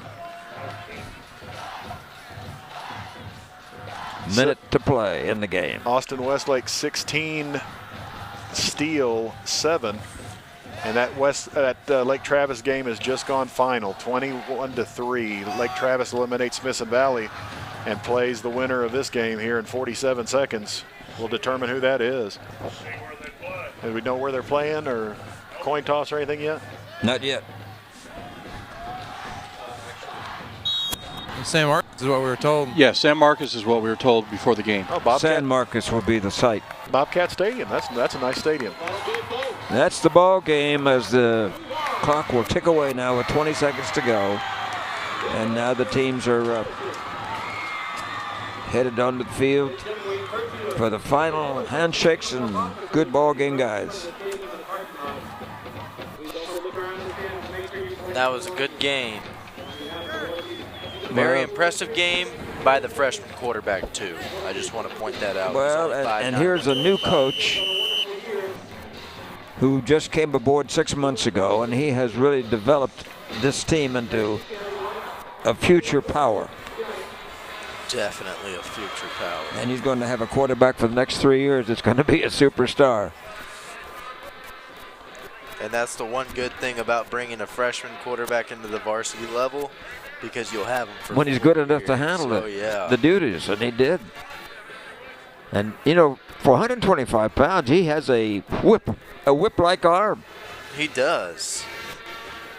Well, you see the talent in his arm. You understand why he's a starting quarterback. He's their starting quarterback. I mean, he may be small, but he's got, like you said, a whip for an arm and an accurate arm at times. I mean, he was throwing into coverage, and and plus the fact he had to throw on the move a lot too.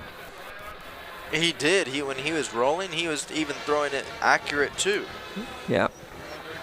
Not only is he good, but the receivers are good, because Lopez was able to catch balls. Chris Jones was able to catch balls.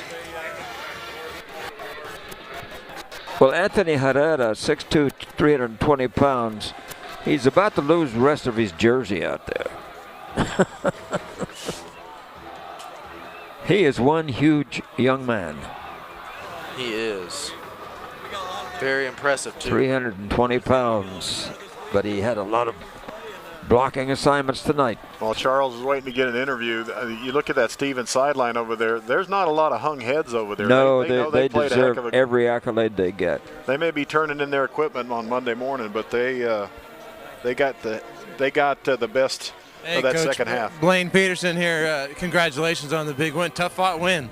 It was tough, but you know what? That's the way playoff football is, and records go out the window when you play these games. And Stevens played their tails off, and but I'm proud of our kids, the way they responded, and they got it done tonight. You guys started off kind of blazing hot, and was it adjustments? What do you think were the factors?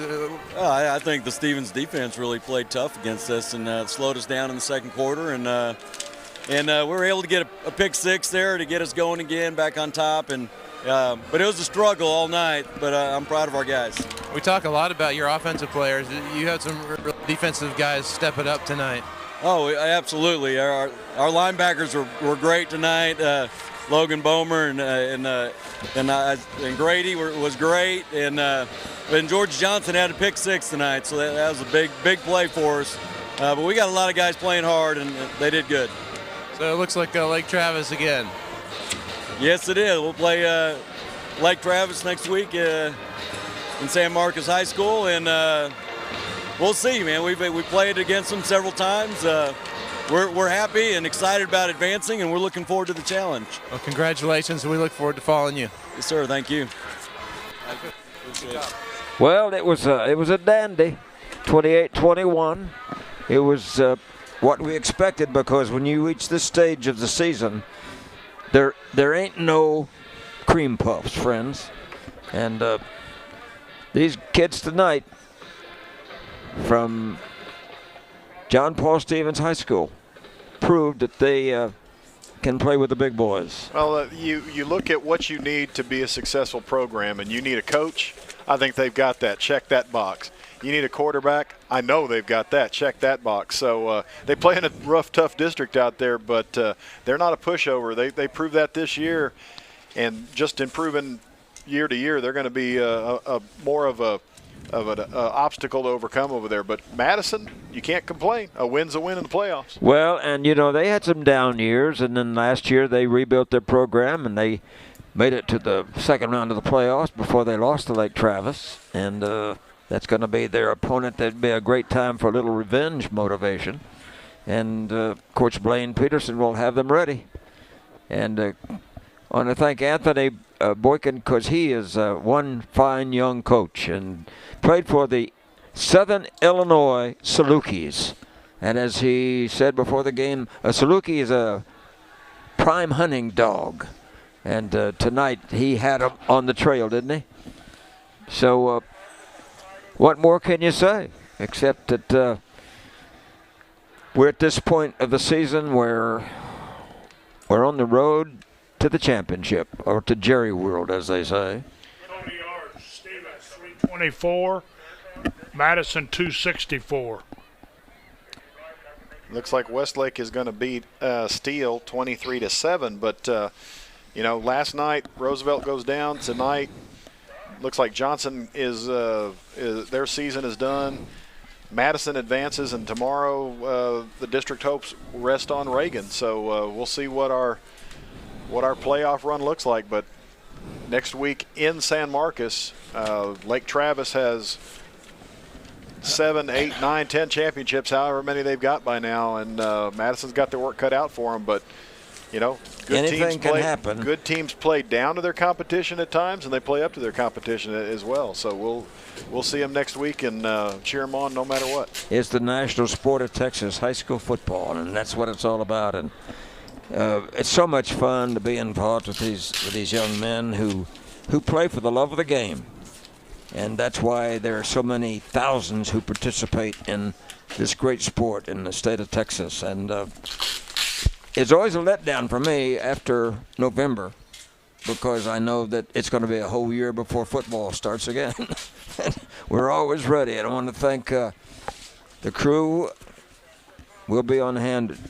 We're not sure what game we're doing yet next week, but we'll be on hand somewhere for a playoff contest. And we invite you to join us again. We really have enjoyed the setup that Rob Hicks has provided for us this fine football season. And we want to thank those folks watching us on Facebook and making comments, even if they were from the other team, saying we weren't giving their team enough credit. We think that anybody who takes the time to watch us is a great fan, and we appreciate that. But we'll beg to differ. Let's just say that, or agree to disagree.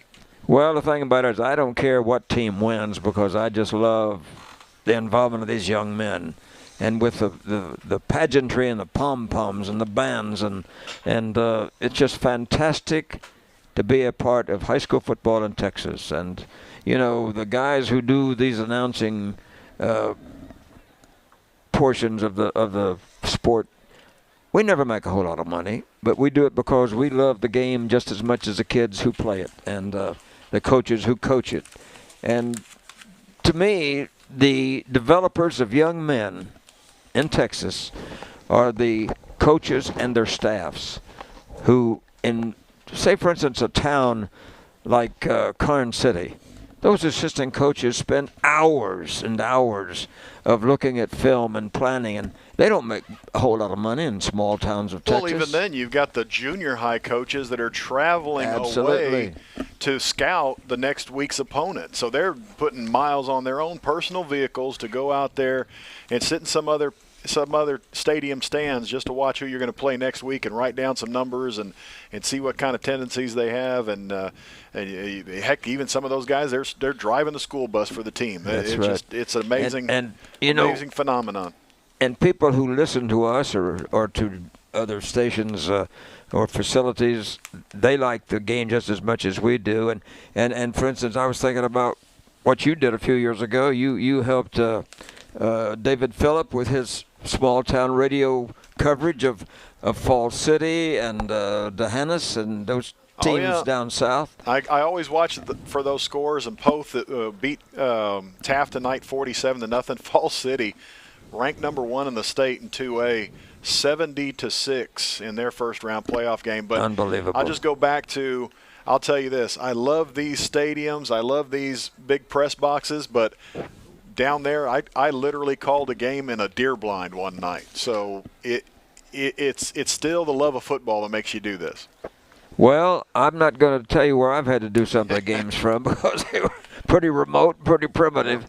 But when you flushed it, you knew you could hear it in the stands. There you go. So that's just part of Texas football. And I want to say all these referees who give their time every weekend, they do it for the love of the game. They don't make a whole lot of money either, and you have 4 or 5 guys who share a ride going to some remote town. And like last year, Lewis Stroud told me that some of the referees and officials in this area volunteered to drive to West Texas because the 6-man games didn't have enough referees to call the game. So they did that for the love of the game, and that's what it's all about. And the thousands of youngsters who play, the other thousands who are in the band or in the drill teams, like the 2 units tonight, the young women who spend so many hours in their practices, and the band. The band probably practices more than the football team does during the course of the season. And it's 35-28 Brandeis now. What was that again? 35-28. So Brandoff is leading 35-28. Yeah, and the Brandeis, if they win, will play in the Dome next Friday night. So we want to thank you again, and thanks to all of our sponsors. Thanks to Charles Vickers for being on the sideline and talking to the coaches after the game. And we invite you to join us again next week. We can't say for sure where we're going to be because we're not really sure yet. But we'll be somewhere doing a ball game in the second week of the playoffs. And Rob Hicks will be there to produce it and direct it and be bossy, but that's all right. And we want to thank the rest of our crew. Walter Stoops, our great statistician, took some time off from the Spurs and UTSA, to Mark Witherell, and to Charles Vickers, and to Chase Holly. I'm Gary DeLon. In this first week of the playoffs, 28-21 is our finale here from Comalander Stadium. And we'll see you again somewhere next week. We invite you to join us Friday or Saturday or whatever night it may be. Final score 28-21 as the Madison Mavericks are able to stop the Flying Falcons from Stevens High School. So good night, everybody. Thanks, everybody, for joining the GDP Sports broadcast of tonight's contest, brought to you by our following sponsors. Frost, more than a century of serving Texans, and now in the Frost Tower. Central Builders, the Ehrlich family is dedicated to the construction industry with coast-to-coast projects. The law firm of Thomas J. Henry, open 24 hours with legal experts on call. John Lester's Insure One, providing Texans with home and auto protection.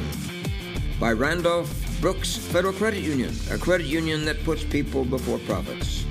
By APIA Connected Investors, Shannon DeLon, providing insurance for real estate investors. BCFS, a beacon of hope for families around the world. RE/MAX, by Chris Collins, buying or selling a dream home in the real estate world. GPS of Texas, peace of mind for all drivers with installed tracking devices. Dr. Eric Kuhl, providing that $1 million smile with a future of dental health. By Gridiron Heroes, dedicated to assisting young men suffering from football-related spinal cord injuries. Cherry Hills Baptist Church, where the Lord provides the football field for eternity. By Mecca Sportswear, supplying the leather jacket of pride for your school and sport. Eagle Print, where San Antonians take their printing for quality and satisfaction since 1974. Also brought to you by one name that stands out in the San Antonio rental car business, Budget Car and Truck Rental on Sandow Road just east of 281 North.